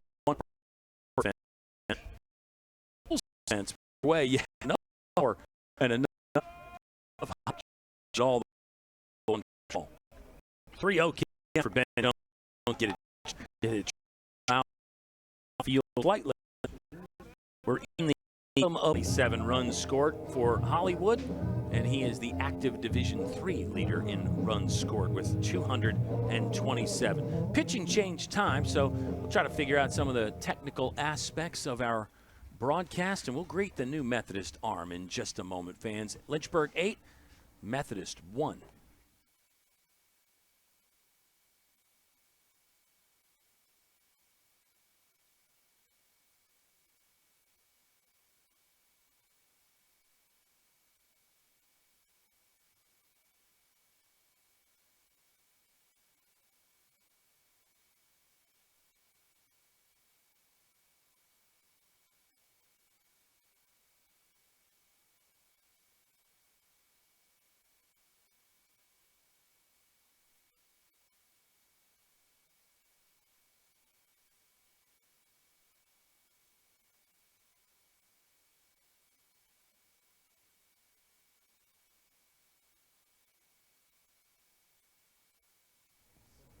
Another right-hander for Methodist. It'll be the 3rd arm that the Monarchs have used. It will be number 8, Paul Olive. Olive is a righty from Benson, North Carolina. He's a senior on the season this year. Paul Olive, 0-1, 1 save. This will be appearance number 9. The earned run average is 11.88. 4 strikeouts on the year so far for Paul Olive. He'll enter in a bases-loaded situation. Quinn Madden just took the bases-loaded walk. RBI there for Q. He racked up a lot of those this weekend as well. We kind of were just focused on the hits and the runs, but Madden is up to 37 runners driven in now on the season. That'll be good for 3rd on the team. Jack with 58 ribbies. Ben Jones, 41 stakes right now, and Quinn Madden is up to 37. Lynchburg run scoring, again, continues to just be outstanding. On the season, Lynchburg is averaging 11.68 runs per game. Don't really talk about runs per game much. In baseball, the standard is kind of average on-base percentage, slugging. Whereas in other sports, you might talk about points per game a bit more. In baseball, not really talking about runs per game much, but probably an important number to give, especially for Lynchburg, the way they beat the ball around the ballpark, huh? 11.68 runs per game. Just phenomenal to average over 10 in college baseball. Here's Olive. I think he's working from the stretch with the bases loaded. He's got one of those kind of hybrid approaches there as he gets the sign. Now he'll kick and fire to Joe Munitz. Good tailing fastball, outer third, and it's called strike one to Jolton Joe. He's 0 for 1, flew out to left field, walked. Munitz carries the 18-game hitting streak into this ball game. That started way back in the first game against Washington in League, game 1 of the double dip against the Generals. Roundhouse 12-6 curveball, called strike 2. Munitz is behind, 0-2. Sean Pokerock on deck. Pokey is 2 for 2. See if Marrero stays put on the bump for Lynchburg. He's worked 4 pretty successful innings, yielding 1 run on 2 hits. Went 4 1/3 last time out against CNU. That was the longest appearance of the year for the sophomore Lucas Marrero. Start number 5 of the season here for Marrero. Has come out of the bullpen once. Paul Olive, primarily a reliever for Methodist. Yeah, no starts this season for Olive. Neck height there. Ball 1 for Joe Munitz. Runners everywhere for Lynchburg. Quinn Madden at first, Jack Pokerock at second, Ben Jones at third. Brandon Garcia has already scored in the inning. Lynchburg has plated at least 1 runner in every inning. 1-2, well wide. Munitz hitting .367 this year. 135 hits in his career. And he's sitting on 98 career RBI. So a chance to get to the century mark for Joe Munitz. Maybe right here. Under the 2-2. He'll get to try again. As this ball floats into the Lynchburg bullpen about 5 feet beyond the fence line. For Lynchburg, talk a little bit more about Give Day. And if you go on your favorite team's social media account, they have some things that donations will be used for. Lynchburg baseball, they're looking for some new road unis. Want to freshen that up a little bit. Always can help with team travel, those finances. Not easy to get to and fro. Munitz, he'll spray this one into left. Ben Jones is going to tag. Let's see if we get a play at the plate. Jones is going to go. Going to need a relay here, and Jones is safe. It is an RBI sacrifice fly for Joe Munitz, number 99 in his career. Good job by Joe to do the job, and now it's 2 runs in the bottom of the 4th. Lynchburg can now say they've scored at least 2 in every inning. Ben Jones has scored twice in the ball game. 1 out. Runners on first and second. Stepping into the batter's box, number 18, Sean Pokerock's 2 for 2. Doubled and scored on Ryder Warren's bomb of a home run. Pokey singled his first time up. Sean Pokerock has over 100 career RBI, 103. 116 hits for Shawnee. Just a guy we love talking about, love talking to. You heard on our post-game interviews after the Averitt games, Quinn and Kyle Flora, they both mentioned Sean Pokerock. He is still very much the leader of the vibes train, and then also just a leader in general. Catchers so often are because they get to work with the pitchers so they can lead some of them, and then they're hitters themselves so they can be a leader in that unit too. So oftentimes catchers become great managers. Part of those same reasons we just mentioned. You're seeing a lot of different elements of this game, and you have to understand those elements at a high level if you want to be successful anyway. I think Sean Pokerock has done that. 1-2 to Pokey here, who is a senior. His breakout moments came in 2023 in the national championship run. Bantered about that a little bit, just how many injuries Lynchburg actually had in that run. Bottom rail heater called, strike 3. Pokerock took that one looking. He's retired for the first time today, and now there's 2 down in the bottom of the 4th. It'll bring up Kyle Flora. who's on the other end of the career spectrum. Flo, a first year, playing a great right field. He's 0 for 2 today after being 6 for 6 against Avert.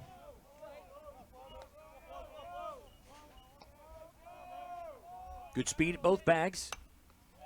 Good base runners as well. We've said a couple times that, base running and speed don't always go hand in hand. A lot of times they do. You can be a great base runner without having elite speed. And you can actually be a bad runner if you really are fast. You have to understand some of those nuances. Reaction time important for sure, but the baseball IQ matters in there as well. Understanding the positioning of the other teams, knowing when to maybe take a chance. The third base coach is going to dictate a lot of things, but so much of it happens with the actual runner. 1-1 to Kyle Flora. Ryder Warren is on deck. If you're Methodist, you'd really like to face him with the bases clear. Warren is 2 for 2 with 2 home runs. You really would not want to see Ryder Warren with runners on here in the bottom of this 4th inning. You may not want to see him even to lead off the 5th, but that's a better proposition than having him absolutely lasered in right now with runners on. 2-1 on the way for Flo. Upstairs, it's ball 3. Olive is the second pitcher of the inning and 3rd of the ball game for Methodist. Lynchburg, only 1 arm so far. We'll see if Marrero is back to start the top of the 5th. 9-1 ball game right now. And this is a break the door off the hinges moment, too, for Lynchburg. I mean, they're already up 8 runs. We've been talking about the run rule victories. There's 8 of those in a row. Major damage here could create that 10-run lead or a 10-run deficit or more if you're Methodist. Olive set, full count, runners in motion. Flora hits this one high to right field. Longish run by Shake, but shouldn't be a problem. He will make the grab. Lynchburg scores a couple. They leave 2 stranded. No base hits. A classic Lynchburg inning right there. They take 3 walks, hit by pitch, sacrifice fly, and the Hornets build the lead 9-1. We're back in a flash. This is LHSN on Flo.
We're back to start the top of the 5th here. Day 104 of 2026. We've got 261 days left. Make the most of it, Mr. Waters. We could get John Waters on the handheld microphone as well. And we're still toying with that idea of the party cast against Shenandoah fans. Former players, alumni have expressed some interest. Nathaniel Mack, a few others. Really would love to get Mack on again. And on that note, as Lucas Marrero is back out here to face Bronson Shake, the first year from Stafford. Missed the zone. It's 1-0. Shake grounded to short last time up. I think it would be really cool to get some guys like Nathaniel Mack, maybe a Gavin Collins. We can't really get Bryce Demery because he's coaching right now, but I'm thinking about the Jackie Robinson angle. And I would love to hear from some African-American players about what they think about Jackie, what they even know. Because I gave you a lot of that history there. and just some fun facts. But there's been so much that maybe we don't know. And that's what's great about Jackie Robinson Day tomorrow is you start the conversation and maybe you dig in and you visit a website or 3 and find out more as Shake flies out to center field. And you got to find out more about my guy Larry Doby. I'm telling you, he is so underrated. Larry Doby said that Jackie was an inspiration to him because he was going to give up baseball and just be a teacher and a coach. And Larry Doby said when Jackie Robinson got signed in 1945, he said, well, maybe I can have a legitimate career playing baseball. And he ends up making his debut the same year that Jackie Robinson does in 1947. Bottom rail heater from Lucas Marrero is true. And Cade Bell is behind 0-1. Bell struck out his first time up. But, yeah, I mean, you could tell I enjoyed talking about it here because I said we were going to be done with it, and I've just rolled right back into it. Line drive, and it's caught by Ben Jones. A little bit of a bad break there from Cade Bell. Put a good swing on the 0-1 pitch from Marrero. We're back to the top of the lineup here with Austin Renzel. Renzel's been on in 33 straight. He's 0 for 1 in this game. Hit a ball to the right center gap first time up and then walked. But yeah, we need to make space for some perspectives from former ball players, maybe active ball players as well. We've had our great friend O'Kelly McWilliams IV on a broadcast, and we've had Nathaniel Mack on a broadcast. You know, those two guys, though, really the way they think about the game, the way they understand the cultural implications of the game, they would be good to ask about Jackie Robinson. I haven't seen Matt check in. Sometimes he'll check in and say he's watching. But it would be great to hear some of their thoughts. And again, you just make some space for different viewpoints. I think we all are entitled to our own opinion, but be interesting to hear from some African American players who just got done playing about what their journey has been like, and if they do feel any connection to somebody like a Jackie Robinson. I think as you move further away from it, you forget that some of those doors weren't even open at one point. The crazy thing is the Red Sox didn't even have a black player until 1959, a full 12 years after Jackie debuted. And again, part of that conversation is, well, why was that the case? And those could be tough conversations too. Not placing any blame on anybody in the Red Sox organization at the time. I mean, after all, it was the 50s. But you have to think about some of those aspects, and that all that ties in. 2-2 with 2 outs. True deuces wild scenario. Marrero will get a fastball fouled away. We'll try it again. On this date, here's another baseball history one. First regular season game broadcasted on the radio on this date, 1925. Looks like, according to history, they had some World Series matchups on the radio, but that's your first regular season game on this date. Hard one up the middle. That's through for a base hit. First knock for Austin Renzel. He came in hitting .477, so that's still looking pretty good. Right now he's 1 for 2 with a walk. I think you can see why. I mean, pretty short, compact to the ball. Doesn't try to do a lot. Renzel, power numbers this year. I mean, he's got 2 homers and 3 triples. So he's got some juice in there, but it looked like on that 2-strike approach, just tried to keep it really simple, shoot the ball back up the box there, and he did nicely. He's on with 2 outs in the top of the 5th inning. Great location on the first one from Lucas Marrero. He is really working that bottom rail. He's working the knees. He's working both sides of the plate. Marrero's slider's playing well today. Usually does. 0-1 to Mauger. Mauger's got a career 159 hits. Really impressive. 6 home runs in his career. He's 0 for 2 today. Flew out to right, grounded to second. Renzel takes off. Sean Pokerock couldn't secure that one out of the skillet to throw it, and it's a stolen base. Renzel is the team leader now. Should have 16 on the campaign. And he's up to 69 in his career. Incredible. Just a junior, Renzel. Could he get to 100 swipes by the time his career ends? Maybe. Maybe you should change that to probably. I think if you look at the pace, he'll get there. Almost 70 this season.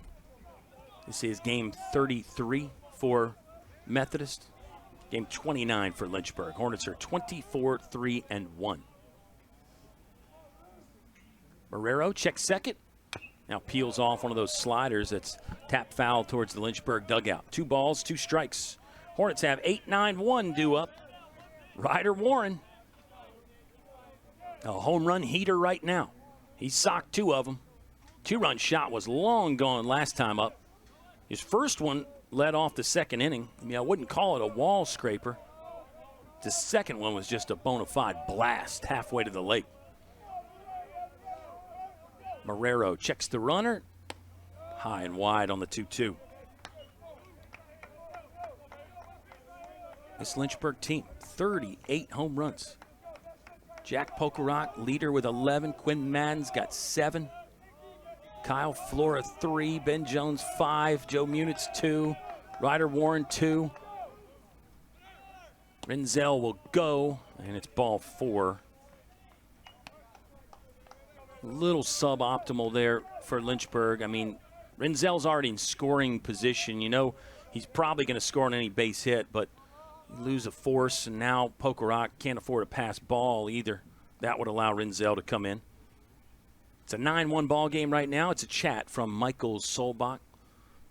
Talked about Mike just in terms of the pregame preparation and then the pitch calling within the game, but so much more than that, what he does developing these pitchers. His style really complements what Travis Beasley does. I think it's a perfect mix. You know, Bees a little bit more on the analytical side, a little bit more technical maybe. Mike more on the feel side with pitching. But between the two of them, you're going to get all your angles covered. And, you know, you talk to guys, Lynchburg legends like Grayson Thurman. You know, he gives Coach Solbach so much credit for developing his game, working with him. And Mike would be pleased if we reminded you that he is a talented golfer. He would love it if we threw that in there. That's just a joke. But he is a talented golfer, but just trying to lighten the mood a bit. As the Kim Garcia is saying, the stream is really good now. Perfect. Unfortunately for Michael Solbach, we got to talk about other things, though. After the mound visit, there's runners at the corners, 2 gone. Top 5. Methodist still fighting, down 8. Check swing, appeal. Ump in the field says Israel Ortiz did not go around. That was a sort of a knee-buckling 2-seam fastball. Marrero has really made a point to go inside on these lefties. He's pitching in with intent. I like it. There he goes to the outer half. That's perfect pitching concept right there. In, out, go back in. Maybe you've set up your off speed now. Great way to pitch. 1-1 here for Marrero. Lynchburg defense playing Ortiz to pull. Runner goes. Ortiz fouls this off of his own body. Took off just in case. Marrero was looking lively coming down the slope. And now it's 1-2. Brandon Mauger at first. He took off. Mauger is 8 for 10 stealing bases. He's second on the team behind the guy at third. That's Austin Renzel.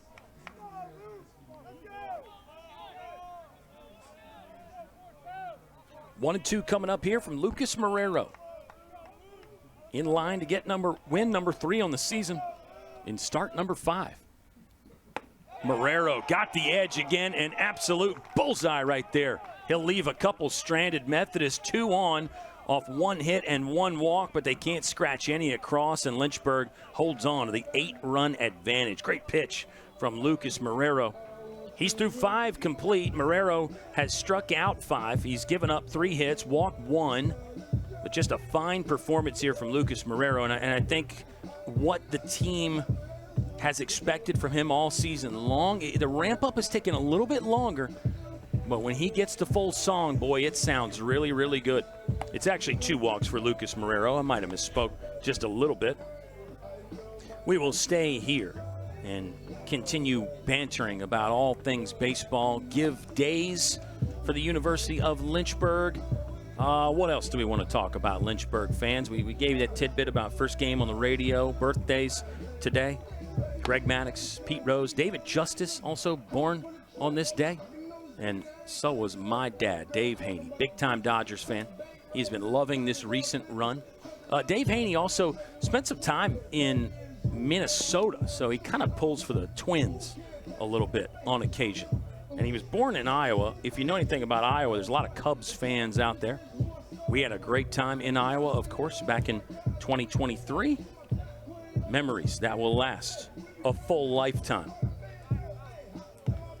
Here's a Jackie Robinson sort of connection. Jackie played for Montreal the year 1946 in the minors before he made his debut. And on this date, 1969, the Expos play the first major league game outside the United States. Expos came in 69. Wow, Blue Jays must have been a couple years later. We'll have to look that up. But that all happened here on April the 14th. And you get a lot of these dates like that around now because back when they weren't playing as many games, this is basically when the season would start. In fact, starting in March like they do now is really sort of a new concept. So around this week right here, second week of April, you get a lot of these baseball facts. Save your baseball facts for after Ryder Warren's at bat because he is 2 for 2 with a solo home run and a 2-run home run. If you're Paul Olive, how do you accept this challenge? First pitch curveball comes in just above the belt line, and it's strike one.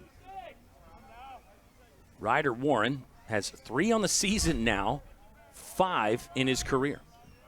Sophomore. The 0-1. Curveball again. This one's low. And now it's 1-1. Ryder Warren, we knew he had some horsepower. I mean, we knew that. Nice when you get to see it on display. Punishing mistakes from the pitcher. There's a challenging fastball inside. You saw that with Lucas Marrero, the value of going inside on guys. We know Lynchburg, in general, is a team that hugs the plate a bit. If you can spot up a fastball, between the plate and the batter's box line, it's a really good location. Warren's got to work now. 1-2. Fouls one away.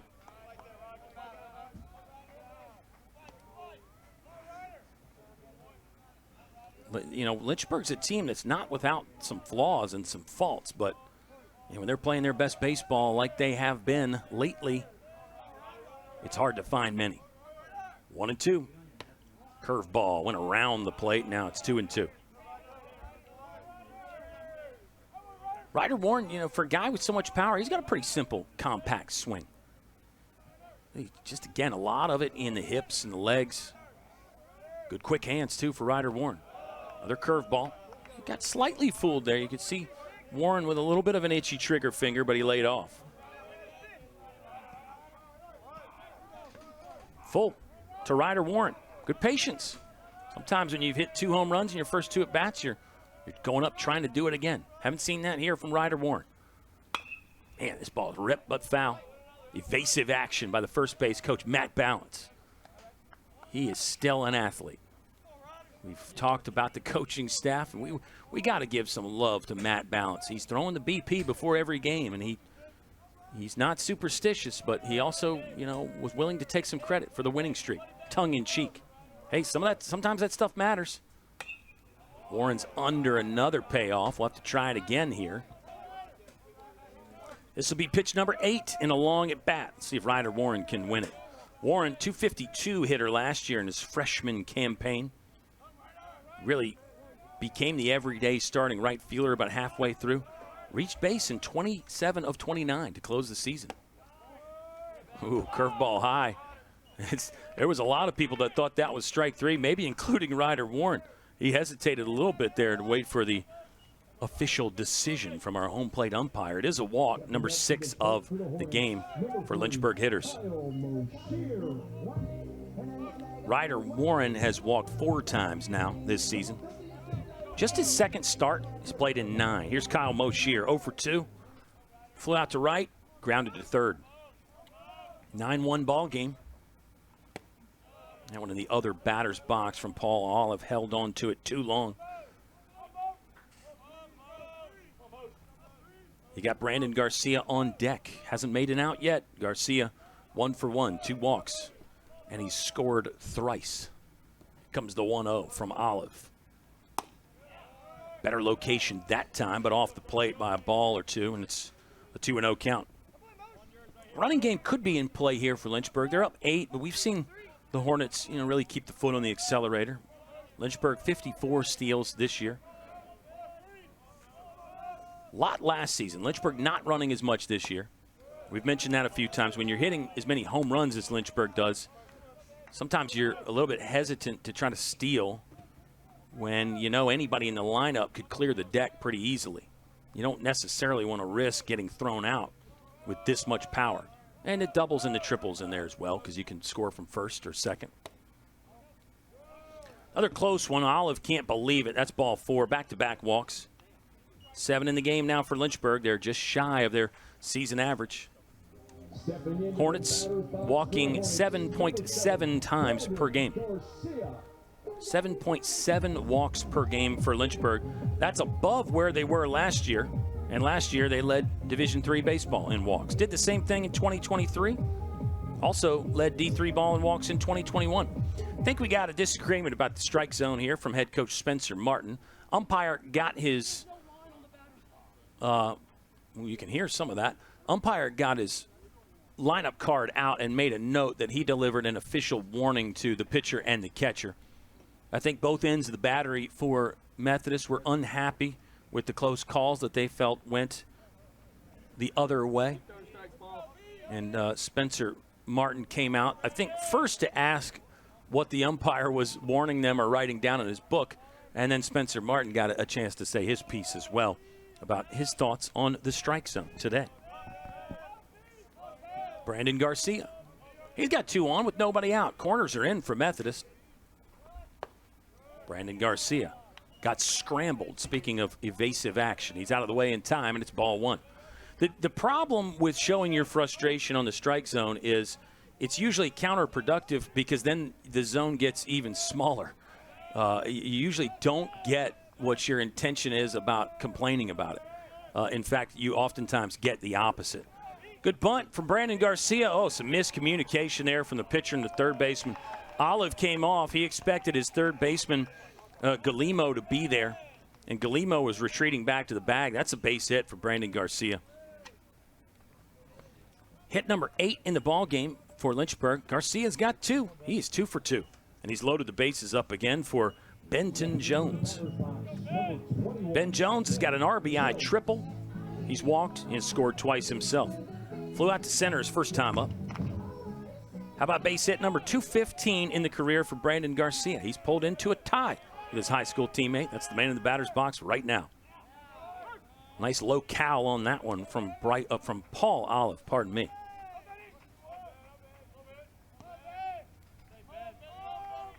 Oh and 1, nobody out. Corners are in again for Methodist. Middle double play depth. Snapper by Olive, unsecured by the catcher, and Ryder Warren sprints home to score run number 10 of the ball game for Lynchburg. Ryder Warren scored 3 times. Runners move up to second and third. See if the infield comes in here for Methodist.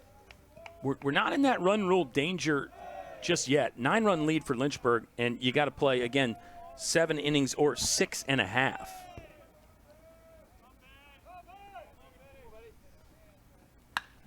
This ball's pounded, but foul. Good swing from Ben Jones early on a 1-1 pitch.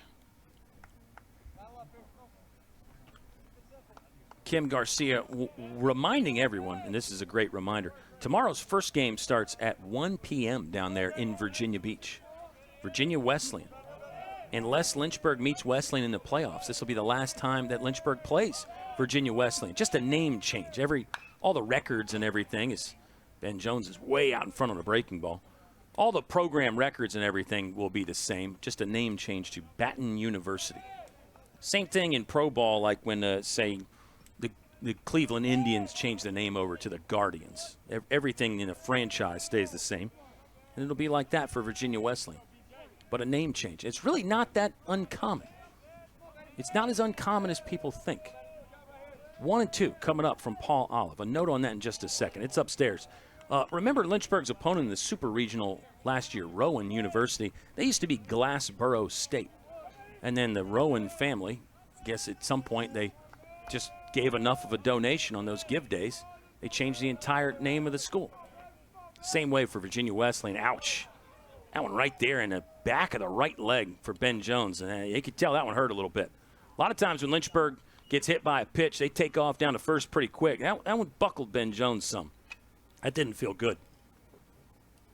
Second hit by pitch of the game for Lynchburg. Those numbers have actually declined just a little bit lately. But yes, tomorrow Lynchburg starts the first game at 1. That game is going to the top of the first inning. And that will be Virginia Wesleyan, even though they're going to be playing at their home park. Wesleyan will be the visitors in game 1 because it's a continuation of a game here. It's a chance maybe for Logan Tapman to get 2 wins in the same day. Tapman threw the first 3 innings when the ball game was at the campus of Liberty University. I think Lynchburg's plan is to probably start Logan Tapman in the second game, the full game, which is going to start approximately 40 minutes after the conclusion of the first game. And now the old thing used to be you had to pitch 4 innings or 4.5, or 5 innings, whatever, to get a win. But now scorekeepers have been more inclined to give the win to the pitcher who pitched the longest. So think about if Tapman threw 3 innings, then Lynchburg uses, some other guys for an inning apiece or 2 innings. Might mean Lynchburg gets the win. But the other interesting quirk there is you're going to have a different official scorer now that it's down at Virginia Wesleyan. You'll have one official scorer start the game and another complete it. We're going to have another pitcher for Methodist as we talk about baseball quirks. That's the other crazy, beautiful thing about baseball is you can have those suspended games. And there was a situation a couple years ago where the guy played for both teams in the same game. You remember that? It's a Red Sox catcher. He played for the A's and the Red Sox, and he started the game with one team and finished with the other. Brandon Garcia is a Red Sox fan. He would know the name of the guy I'm looking for here. We could look that up after we figure out who's playing in this ball game, which is probably more important For Methodist, number 30, Sean Jennison. rather than just telling random baseball stories. The new arm is number 30, Sean Jensen. He's a first-year guy from Trinity, North Carolina, 6 feet, 195 pounds. Jensen on the season is an undefeated 3-0. He started 6. This will be bullpen appearance number 4 for Jensen. Earned run average is 6.14. Striking out 14, walking 15. Sean Jensen is on as the 4th pitcher that Methodist has used. Still just 1 for Lynchburg. Lucas Marrero has gone 5 complete. So we'll note that Jensen is going to enter here to face Jack Pokerock. It's another bases-loaded situation. Another situation where JP knows the outcomes that he's looking for. Double, homer, sacrifice fly. Jack's going to be looking for something that he can elevate, get into the green grass and fairly deep to score 1 or more of these Lynchburg runners. Jack Pokerock, in addition to leading the team in homers and ribbies, he's the team leader in sac flies now with 7. Lynchburg's got 27 sacrifice flies as a team. Scratch that, 28 after a couple today. For reference, Methodist has 21 sacrifice flies. Something a lot of teams work on in their batting practice. You'll have a round that might feature a hit and run and some bunts and sacrifice flies. Some teams will do a infield back runner on third kind of a concept where you're trying to hit a ground ball to get the runner in. A lot of different things you can do in that batting practice, but a lot of teams work that sacrifice fly. Jensen to face Pokerock. For the record, Jack is 0 for 1 with a sac fly and a hit by pitch. Flew out in foul ground to left his first time up. That one got him. You could hear it. Flight of the ball didn't change much, but it nipped the elbow guard for JP. And Lynchburg's been hit 3 times. Kyle Moshier will saunter home, stepping on the plate for the 11th Lynchburg run. Now the Hornets are up by 10. And here's Quinn Madden. Quinn Madden has been very destructive lately. He's cooled slightly. He did have an RBI walk to go along with a single and a fly out to right on a ball that he hit very well. 1 for 2 day right now for Quinn Madden. Sacks are packed. Bases loaded here for Madden. Fastball, outer third. Patience by Quinn Madden. That one was upper thigh, but he didn't turn it loose, and now it's 0-1. Jensen's got nowhere to put him. Corners are still in for Methodist. Outfield straight away and medium deep. Madden missed one that was tailing inside. Now he's in an 0-2 hole. Lynchburg, after Virginia Wesleyan tomorrow, will hit the road to Bridgewater on Saturday. So plenty of tough competition remains for Lynchburg. We've got some home games left. Our final home doubleheader will come a week from Saturday. That'll be April 25th when the Shenandoah Hornets come to town. Always a great battle. This ball's ripped at the shortstop. Handles on one hop. One out there, throwing on the run. Madden hustling all the way, beats the double play. One run comes in. It should be an RBI fielder's choice for Quinn Madden. That ball, we've been talking evasive action from hitters and coaches. There was some from the umpire. Really good work to stay light on the feet out there by our ump, because that could have been bad.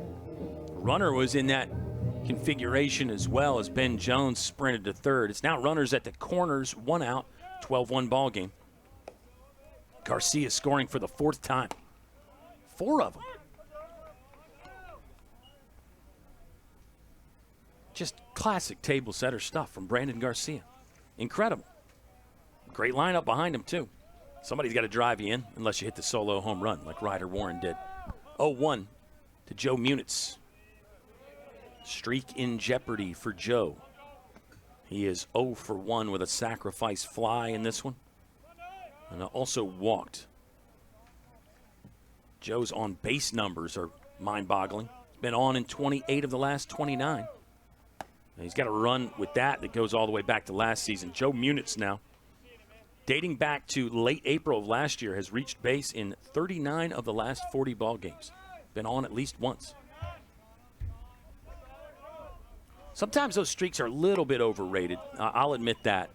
You can have a long hitting streak, and if you go 1 for 4 every game, well, you're batting .250, which doesn't sound as good as saying, well, I got a 30-game hitting streak or something like that. So that's fun with numbers, and also sometimes the numbers can be misleading sometimes. Inside, Joe Munitz is on again with a ball that almost hit him. Walk number 8 of the ball game for Lynchburg. They are over their season average in that category. Same thing with the hit by pitch. Lynchburg has 8 base hits. Here's Sean Pokerock. He's 2 for 3. Doubled and scored. Also a single. Struck out looking his first time up. Only Lynchburg hitter that's gone down on strikes. Elite plate discipline. Elite strike zone awareness. And also elite bat control. They don't swing and miss often. Shawnee didn't swing and miss there, but he couldn't keep it between the bags, and it's an 0-1 count. And Lynchburg, when they turn it loose, they do not miss very often. Not many whiffs. That's a stat that is tracked now at the highest levels, the whiff percentage. More so for pitchers. You want to see how many times you can make a guy swing and miss, but can look at it for hitters as well. Probably some value in it. 0-1. Good location from Jensen, but it's just south of the zone, and it'll even our count at 1 ball and 1 strike. Been playing for about 2 hours now. We're in the bottom of the 5th. Lynchburg leading 12-1. A warm day today, warmer tomorrow. Got a really another foul ball as Drew Henry gave a little mock swipe at it. If he had a glove on, Drew Henry would have snared that. I feel confident. Another coach for Lynchburg who's just uber athletic. They should have a game where the coaches take on the players. And Lynchburg might have to bolster their roster. Just hope they don't ask me to take the headset off and play. But maybe it could be 5-on-5 somehow. The 1-2 to Pokerock. Strike 3.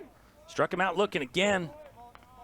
Sean is in disbelief, but he'll have to walk back and make way for Kyle Flora. Flora hits with the bases loaded. 2 gone. Bottom of the 5th. Lynchburg has continued their streak of scoring in every inning, by the way. 2 in the first, 3 in the second, 2 in the third, 2 in the fourth, 3 here. 12-1 ball game. Methodist got their 1 in the 4th inning.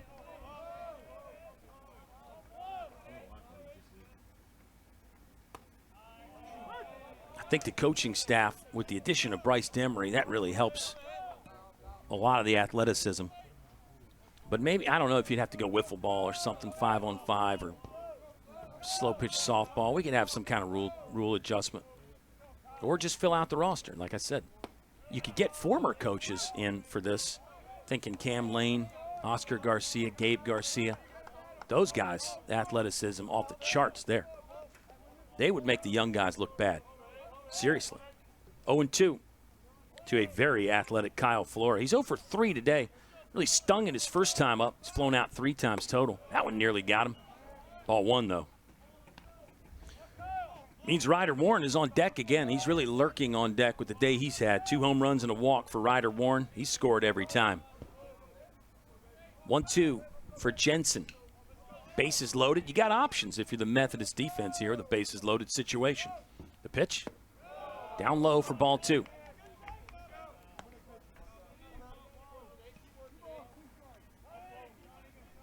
Not much wind at the ballpark right now. The internet is telling us it's officially 84 degrees and partly sunny. Some cloud coverage, not much. Call it mostly sunny. The 2-2. Off the plate, it's ball 3. Cavalcade of action play coming up as the runners will be in motion here with a full count and 2 outs. Now, for Methodist, your options become a little bit more limited. Probably got to throw across the diamond on anything but the hardest batted ball. Catcher on a drop third strike with the bases loaded can step on home plate. A little bit of a quirk in the rules. Not going to matter, though, because it's another walk. 9th of the ball game for Lynchburg. Flows on for the first time. It's an RBI walk. He'll score Ben Jones. Okay, Ryder Warren. Nowhere to put him this time. Warren walked his last plate appearance. 2-run shot before that. Solo dinger to lead off the second inning. Ryder Warren missed a lot of the fall with an injury. And again, that slowed down his ramp up and his participation early in the year. But a game like this, you might have to get used to seeing Ryder Warren a lot more. That one stayed high, and now it's 1 ball and no strikes. It's tough to ignore that kind of power, isn't it? It's a team that has plenty of power, but who couldn't use another basher in the lineup. Ryder Warren ready. Bases loaded. Something off speed that comes in under the letters for a called strike 1. Kyle Moshier on deck. Moshe is 0 for 2 with a walk. Methodist will have Keegan Magaro leading off the top of the second. Ooh, a pinch hitter on deck. The laser eyes from our producer, director, NBA basketball advisor. The guy I call the Big D, DeMont, he sees that we have a pinch hitter on deck for Lynchburg. We'll see if they get to him. 1-2. Warren took a heavy cut but missed. The pitch, well wide. 2 balls and 2 strikes with 2 gone in the bottom of the 5th. I mean, this LHSN team, they're throwing switches and pulling wires and, soldering different connectors on the fly. And they're keeping track of potential pinch hitters. Warren pulls it foul. We'll do it again at 2-2. Gonna have a little delay here because that ball caromed off the fence, and the right fielder, Shake, is gonna have to go run it down.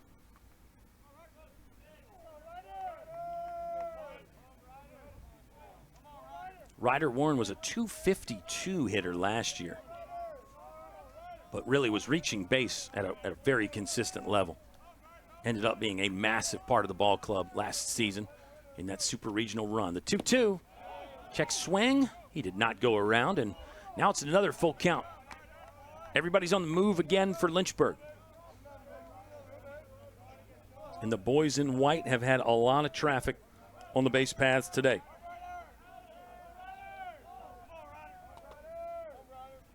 Payoff, Ryder Warren pulls it. That's through. More RBIs for Ryder Warren. He'll settle for a single, but it plates 2 more, and Lynchburg is really rolling now in the bottom of the 5th inning. Ryder Warren's 3rd hit of the ball game. He'll drive in a couple, and it will bring up our pinch hitter. This will be number 42, Eli Carroll. Carroll's a guy we've seen in that DH slot, which has typically been in the 8-hole of the lineup. Some shuffling there. But for the most part, this lineup has been pretty static and pretty set all season long. And there's not a lot of holes in this lineup. And even with Lynchburg's talented bench, Travis Beasley has felt more confident about leaving the lineup pretty intact and just rolling with what has been working. We've seen Gabe Pegues used as a designated hitter, Connor Moore early in the season. Let's see, Mason Bull has one start this year as a DH. Maddox Tsutsui started a couple games. First pitch to Eli Carroll, called strike one. Carroll's got a home run on the season. That was a 3-run home run. That was part of a 3-homer inning. That was one of our highlights down here at Fox Field. We've had a lot of them this season, no doubt about that. This one just missed. Jensen, to me, has really good stuff. It's back to, it's just, as a college pitcher, you're thrown in so many weird scenarios that are less than ideal. Having to come in a game when the bases are loaded and your team's already down, good lineups. Carroll sends this from the center field. Didn't get all of it, though, and Austin Kinzel will jog in to make the grab. It's another big inning for Lynchburg. Hornets are rolling 15 runs to the first 5, and they're on top over the Methodist Monarchs. LHSN on Flo College.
The uniforms are getting dirty for Lynchburg because they're spending a lot of time on the base paths right now. Hornets have 15 runs on 9 hits.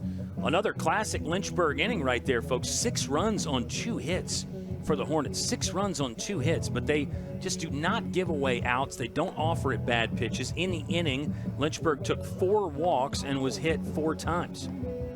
So that's how you can get 6 runs off 2 hits, when you get extra base runners from the walks and the hit batters. There was an RBI ground out for a fielder's choice. RBI there for Quinn Madden in the inning. Ryder Warren drove in a couple. There was a bases loaded walk for Joe Munitz. Eli Carroll flew out to end the inning as a pinch hitter. And we need to report that we've got Maddox Tsutsui playing third base now for Lynchburg. More on Tsutsui in just a moment. And on the mound for the Hornets, it's Davis Watson. Number 48, Davis Watson, will appear for the 13th time this season. That's team leading right now. Only 1 start for Davis, so 12 times out of the bullpen. He's 2-2, no saves. The earned run average is 3.05. Davis Watson loves when I call him a hard throwing right-hander, and I think he is. Watson, just a sophomore. Another guy, sky's the limit. How about this K to walk right here for Davis Watson? He struck out 25 and allowed only 3 free passes all season long. Part of a bullpen that has been rock solid in this run for Lynchburg. Ball's hit well. First pitch, driven to left, but Joe Munitz didn't even have to move. Talk about reading the scouting report there. Joe Munitz was right on the spot to retire Keegan Magaro, F7. 1 pitch, 1 out for Davis Watson. Let me give you the bullpen ERA in the 16-game winning streak. And Lynchburg has won 16 in a row. In the 16-game streak, Lynchburg's bullpen ERA is 0.36. 0.36. The K to walk ratio is 3.36 in that streak. And Lynchburg's total ERA in the winning streak is also really good. 1.83 in total, combining starters and bullpen guys. These relievers have been outstanding, though. They've been pitching with leads a lot. We talked about that just now from an opponent perspective, how hard it is to enter a game when your team is down. Well, by that same token, it should be easier to enter when your team has a 14-run lead. Not always the case, though. Sometimes you don't have the juice. Sometimes you don't have the electricity that you need when the game is sort of a blowout. Davis Watson is a guy that seems like he's been electric in every situation, though. 1-2 now to Ethan Galimo. Senior third baseman has popped out to the catcher, Sean Pokerot, and also a single, one of 3 Methodist hits. So it is 5 complete for Lucas Marrero. He's in line to get win number 3 on the season. Marrero strikes out 5, walks 2, and yields 3 hits, 1 run. Topside fastball stayed high from Davis Watson, and now it's 2 balls and 2 strikes.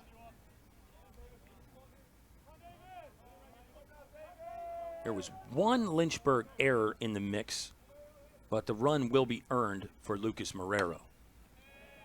Watson went down with the changeup. Galimo was able to stay on it just long enough.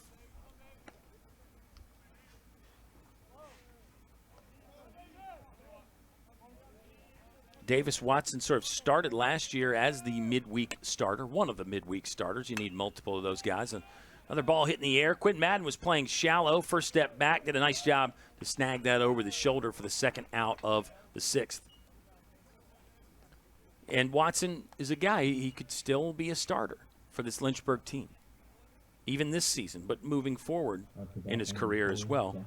But right now he's fallen into this middle reliever, kind of a long guy. That's a phrase that you hear sometimes about different bullpen arms. Short guys and long guys. There's probably medium guys in there as well. I think Davis Watson could fill all those roles. But a lot of times this season he has been a multi-inning reliever rather than just a one-inning reliever. He's now pitched over 21 innings. That includes the 2/3 right here. Going to give up a base knock. This might be extra bases. This ball's ripped by Jackson Kuhn. Kuhn's going to take the turn, cruising into second, thinking about 3, but will wisely just shut it down and backpedal to the bag. Double for Jackson Kuhn, second extra base hit of the game for Methodist. 4 total, and we'll see if Watson can leave him stranded to keep that really good Lynchburg bullpen ERA intact. Number 5, Parker Evans is the catcher for Methodist. He's a senior from Burlington, 259 career hitter. 0 for 2 today with a couple strikeouts.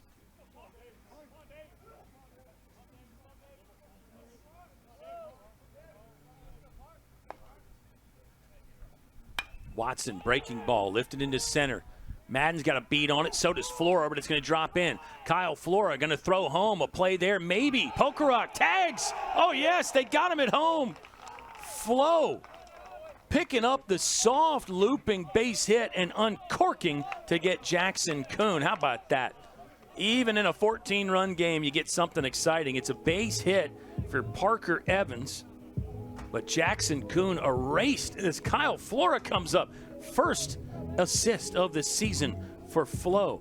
Great athleticism by Sean Pokerot there to move towards third base and up the line, grabbing that, catching and tagging, sort of the reverse of what his brother Jack has to do at first base. That was outstanding from Sean Pokerot, and that will keep that bullpen ERA intact at the moment. We have a new pitcher for Methodist. Looks like number 35, Bryson Pope. Pope is a frosh from Lillington, North Carolina, 5'10", 160. And the numbers on Pope this year, he is 3-2. He's made 7 starts. So this will be his 3rd appearance out of the bullpen. Earned run average, 9.73. Pope becomes the 5th pitcher that Methodist has used. Due up for Lynchburg, Brandon Garcia, Benton Jones, and Jack Pokerot. Kyle Haney behind the microphone, under the headset, in the Daniel E. Wooldridge class of 56 press box. We got to make sure, especially on a day when we're talking all this history about guys like Jackie Robinson, Larry Doby, even more. Remember that. Remember the name of the black player before Jackie Robinson, fans. This will be a good one for your trivia tomorrow. Moses Fleetwood Walker. He played in 1884. And then it was another 63 years until Jackie Robinson made his debut tomorrow in 1947, April 15th. And the reason why everybody wears number 42, this was documented in the great movie, But also prior to that is I guess it was Pee Wee Reese, the shortstop for the Brooklyn Dodgers at the time. You know, Jackie was worried about being treated poorly by the fans. And Pee Wee Reese made the joke about, well, we'll just all wear number 42 and they won't know which one you are. They won't know who Jackie Robinson is. And it was a great moment of humor. And Jackie said that moment obviously stuck with him because it really did lighten the mood. We got a time called here. I think we have an equipment malfunction for the Methodist catcher. He can't get his wristwatch to work to get the pitching signals. So this is when we could be talking about Jackie Robinson. Hey, on the Jackie Robinson note, obviously one of the all-time great athletes, FloSports star at UCLA. And there were people that said that baseball might have been his fourth best sport. But it was the one he got a chance to make an impact in, and we're all glad that he did. But it makes me think about some other multi-sport stars and some other people that had to deal with racism and adversity, like Jim Thorpe. Do you know who Jim Thorpe is? Jim Thorpe was an Olympic gold medalist, and he also played in the major leagues and in the NFL. Jim Thorpe is one of the most underrated athletes of all time. He's in the NFL Hall of Fame, sort of in that pioneer category, and an Olympic gold medal. And that was the story where somebody stole his shoes from him, and he had to find the mismatched shoes out of a trash can. And Jim Thorpe won a gold medal. His Major League Baseball career was not super noteworthy. He played about 6 seasons. Numbers were okay. He hit like 320 one year, but he's another guy like Jackie Robinson who had to deal with so much adversity on and off the field, being a Native American, Jim Thorpe, that he really didn't get to shine the way he probably could have. And another one that, you know, baseball probably wasn't his best sport. He was just good enough that he could be in the big leagues at something that he was probably average at, but his average was better than most. Brandon Garcia is going to fly out for the first out in the bottom of the 6th inning. With the run rule in effect, this is the last chance to dance for Lynchburg offensively, so guys like Benton Jones will be looking to add to his personal stat line here. But, yeah, look up Jim Thorpe sometime. He played in the teens, so actually playing before Jackie Robinson. And, you know, life for an indigenous American in the big leagues wasn't super easy. But there are about 40 or 50 players documented, Native Americans who have played in Major League Baseball. Some of them even back in the day, back in the 1800s. Jim Thorpe was part of the Fox and Sac tribe. His native name was Bright Path, which is incredible. Got to look up Jim Thorpe sometime. Could be a good, again, another good jumping off point for tomorrow on Jackie Robinson Day. A couple flyouts here for Lynchburg to start the 6th. Let's see if Jack Pokerot can turn things around.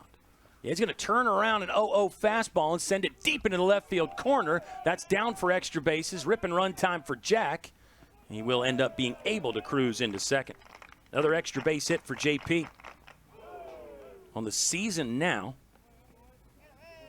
Jack has, just thinking about doing my math here, on the fly. Jack has 20 extra base hits on the year now. 11 homers, 1 triple, 8 doubles. And it will be added to tomorrow. First pitch for the continuation of that game between Virginia Wesleyan and Lynchburg at 1 p.m. in Virginia Beach. For the Marlins, who become Baton University. Wild story there is when that started, that was still Norfolk. And at one point, they switched the address. It's always been on the Norfolk-Virginia Beach line down there in the Tidewater area. So many Lynchburg players hailing from the Tidewater. Some great baseball history down there. A lot of it. Probably need to save that for another game. We've gotten a lot in, though. It's been a great history lesson. I've enjoyed it. Don't know if you have. It's fun. Quinn Madden ahead of a breaking ball, and now it's 1-2 with 2 outs. Runner in scoring position. Lynchburg leading by 14. This is the 9th week of the regular season for Lynchburg. Game number 29. If you make it all the way to the World Series, it ends up being about 16 weeks. Kind of the same as like a college football season, really, when you think about it. NFL season quite a bit longer, especially if you make a Super Bowl run. Madden under a high fastball, but we'll try it again at 1-2. But that's an interesting way to look at the ball game, or look at the season anyway, and kind of break it up by weeks. We should check Lynchburg's record by weeks. Sometimes you do the records by months, but February, not as much action. Ooh, slider outside. Madden came up empty, and that's the end of the 6th inning. Lynchburg, 1 hit, 1 stranded, no runs, no Monarch errors. We're through 6 complete.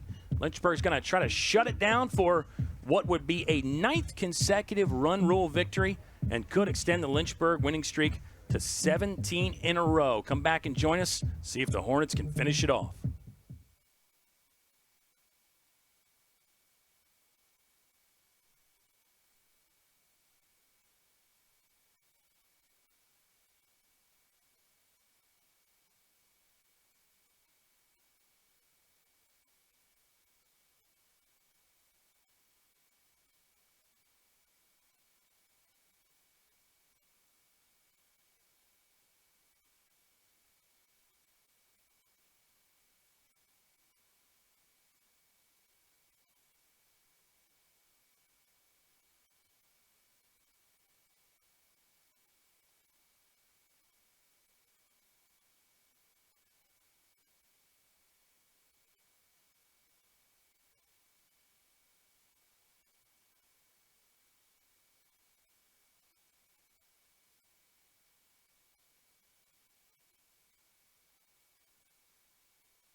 It's a Tuesday, April the 14th. It's not tax day yet, and it's not Jackie Robinson Day yet, even though a lot of our dialogue today has involved that. And now we'll shift the full focus to see if Lynchburg can extend an already historic winning streak, pushing it to 17 in a row. The Lynchburg Diamond Hornets won 17 ball games straight in 1992. Well, that feels like a lifetime ago. 0-1 count here. Pinch hitter for Methodist is number 29. That's Tyler Hicks. Tyler Hicks, freshman utility man from Concord, North Carolina. This is the first change in the batting order for Methodist. Lynchburg has already sent Eli Carroll in as a pinch hitter. Maddox Sutsui still playing third. So 1 order change, 1 defensive change for Lynchburg, and 1 on the mound, Davis Watson. 1-2 count. He's just the second pitcher Lynchburg has used. 15-1 ball game. So Methodist can rally here. A check swing and a great block by Sean Pokerot for a strikeout. Davis Watson's first. And we'll bring up Cade Bell, the shortstop. If Methodist can extend the game with 4 runs here or more, Lynchburg still has a chance to extend that winning streak, of course, because it's only the top of the 7th. This is not Cade Bell. This is another pinch hitter. Pinch hitter will be number 28, Tyler Dowler, Holly Springs, North Carolina guy. Dowler on the season is 1 for 11. He's walked a couple times. Dowler has made 1 start. This is game number 11 that he has appeared in. 0-1 against Davis Watson. Tailing fastball, outside corner. Oh, what a play by Ben Jones. No, he didn't get it. Sorry. Just appeared like he came up with it. Great effort by Ben Jones. Fooled the broadcaster. Single for Dowler. His second hit of the season for him. And it's the 6th of the ball game for the Methodist Monarchs. So, again, the game doesn't officially end here by any means, or doesn't have to anyway. Expect the Monarchs to keep fighting. Looks like we got another change. This is Jesse Osborne, senior from Gastonia. So, head coach Spencer Martin is maybe not quite emptying the bench, but it is a Methodist team that did not have a big traveling party. Looked like only about 20 to 25 made the road trip for Methodist. And in a college baseball landscape where you can sometimes see 40 and 50 players on a roster, only bringing 20 feels light. But 3 consecutive pinch hitters for Methodist to go along with 5 pitchers for the Monarchs. This one chopped foul by Osborne, and it's 0-2. Lynchburg a double play away from extending the streak. That would be like a cherry on top, wouldn't it? Hornets have 8 consecutive run rule victories. And in this winning streak now, they've scored over 10 13 times, make it 14 times in their last 17 games. Lynchburg on the year is 19-0 when they score 10-plus runs. Unbeaten when they score 10 or more. Lynchburg has not given up 10 or more all season. 9-9 tie against Washington Lee was the most runs Lynchburg surrendered.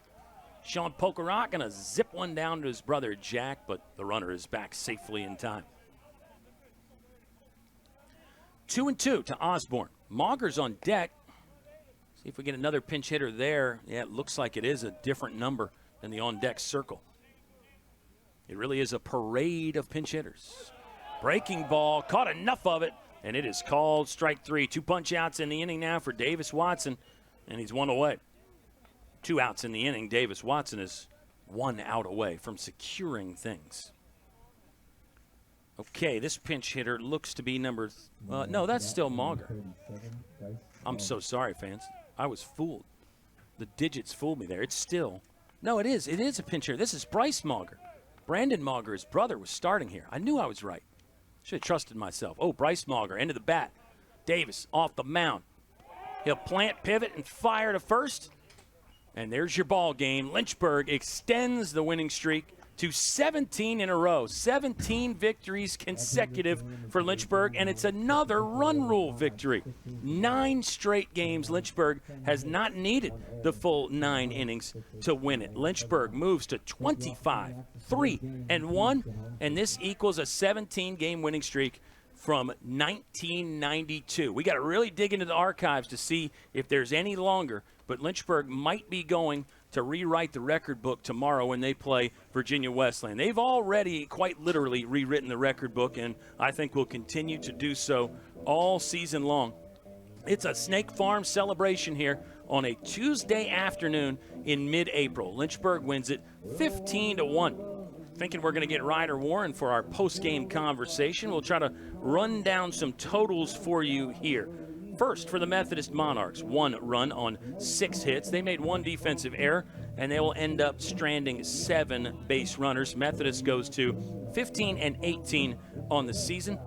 Snaps a 3-game winning streak for the visitors. Best of luck to Methodist as they head to Pfeiffer this weekend for one of those USA South 3-game series. For Lynchburg, the record now 25-3-1 for the home team, and they've won 17 in a row. Lynchburg is 12-1-1 on Fox Field. Absolutely incredible. And another note, Lynchburg is unbeaten in their last 19 games. Unbeaten in their last 19 games. That's 18 wins, no losses, and 1 tie there. Totals for Lynchburg look like this. 15 runs on 10 hits. 5 of those were extra base hits. Lynchburg made 1 defensive error. They left 8 stranded, 4 in scoring position. All right, now the individual roll call for Lynchburg. Let's start with Lucas Marrero. He'll get win number 3 on the mound. The loss will be Jackson Coons, by the way. He goes to 1-4. Marrero, 3-0 this season. Earned run average is going to get a little bit better. He did yield 1 earned run in there for Lynchburg. Marrero strikes out 5, walks 2, surrenders 3 base hits. Outstanding start. Davis Watson took care of the last 2 innings, striking out 2, giving up 3 base hits. Davis won't love that, but overall, I think another steady performance for Davis Watson, and those Lynchburg bullpen numbers are going to continue to improve. Lynchburg, the bullpen in the last 51 innings pitched has yielded 2 earned runs. Just 2 earned runs given up by the Lynchburg bullpen in their last 51 innings of work. Absolutely outstanding. Full credit to Kyle Flora and Sean Pokerot, who hooked up for a nice little 9-2 putout to keep that earned run statistic intact right there, as Davis Watson gave up a single to Parker Evans, but Kyle Flora picked it up and threw a laser beam home. Sean Pokerot made a great catch and then tagged to keep another run off the board. Methodist does score 1. All right, other individuals, offensive work now for Lynchburg. How about Ryder Warren?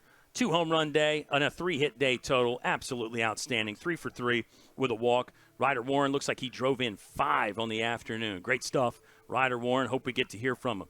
Brandon Garcia was outstanding. 2 for 3, 2 walks, scored 4 times. Ben Jones had a triple. He scored 3 times. Jack Pokerock, a double. He also drove in another one.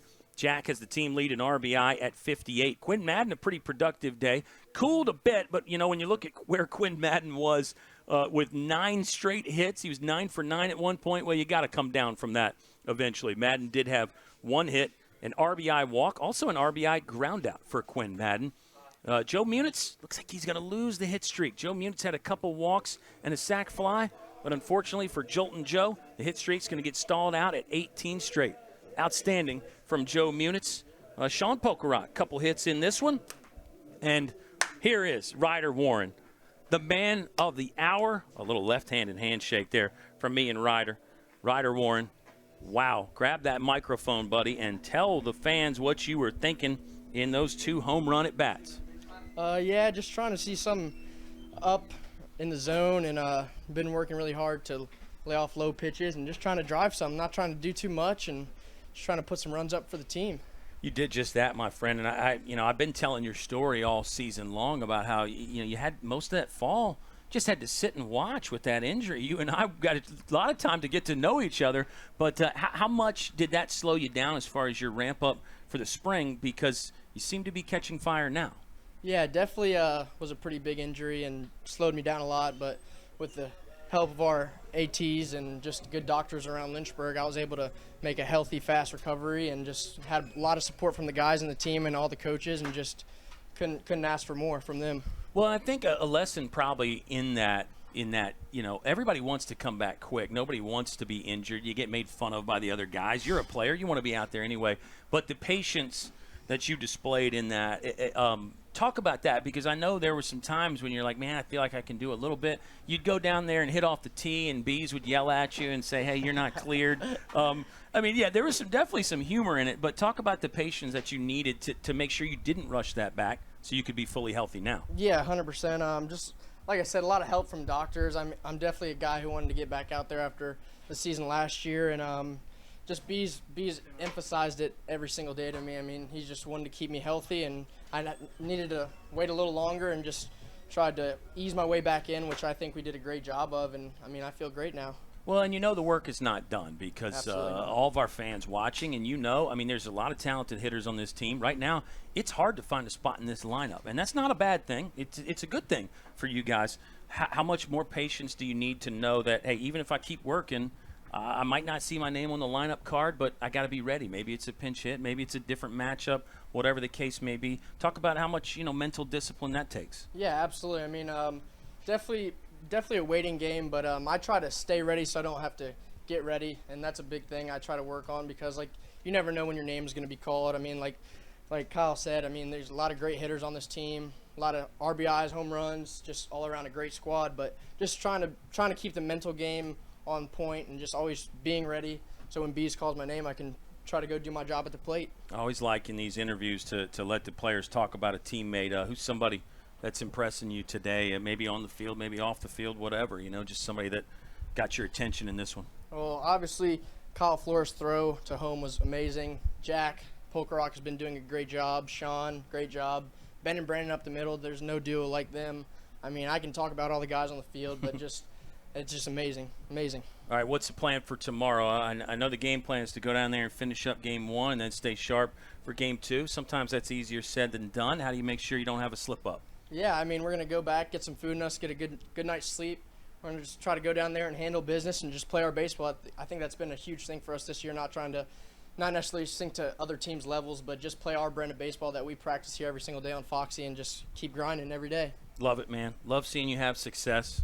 Fun interview, as always. Ryder Warren, we'll let you go. Hey, hydrate, too. Absolutely. He said he's going to hydrate. That's awesome. Ryder Warren, solo homer, and then a long 2-run shot for Ryder Warren. He's got 3 on the season now, 5 in the career, and it was a 3-hit day for Ryder Warren, capped off, or was part of a massive win for Lynchburg, 15-1.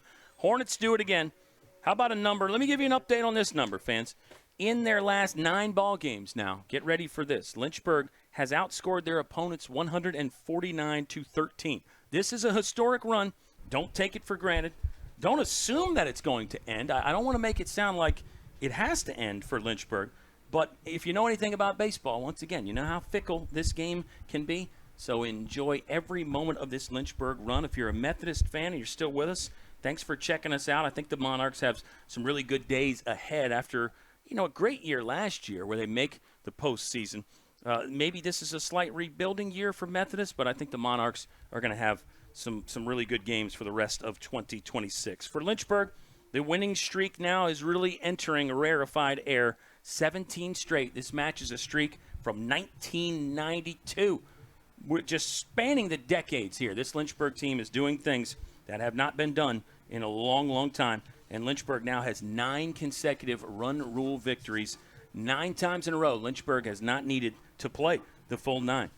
It's another win here on Fox, so all those great numbers continue. Congratulations to Travis Beasley and his coaching staff. It's win number 103 for the skipper of this battleship. Lynchburg now 25-3-1 overall, and they are winners of 17 in a row. They're back at it 1 p.m. tomorrow to finish the game, and then the second game with the Marlins will happen.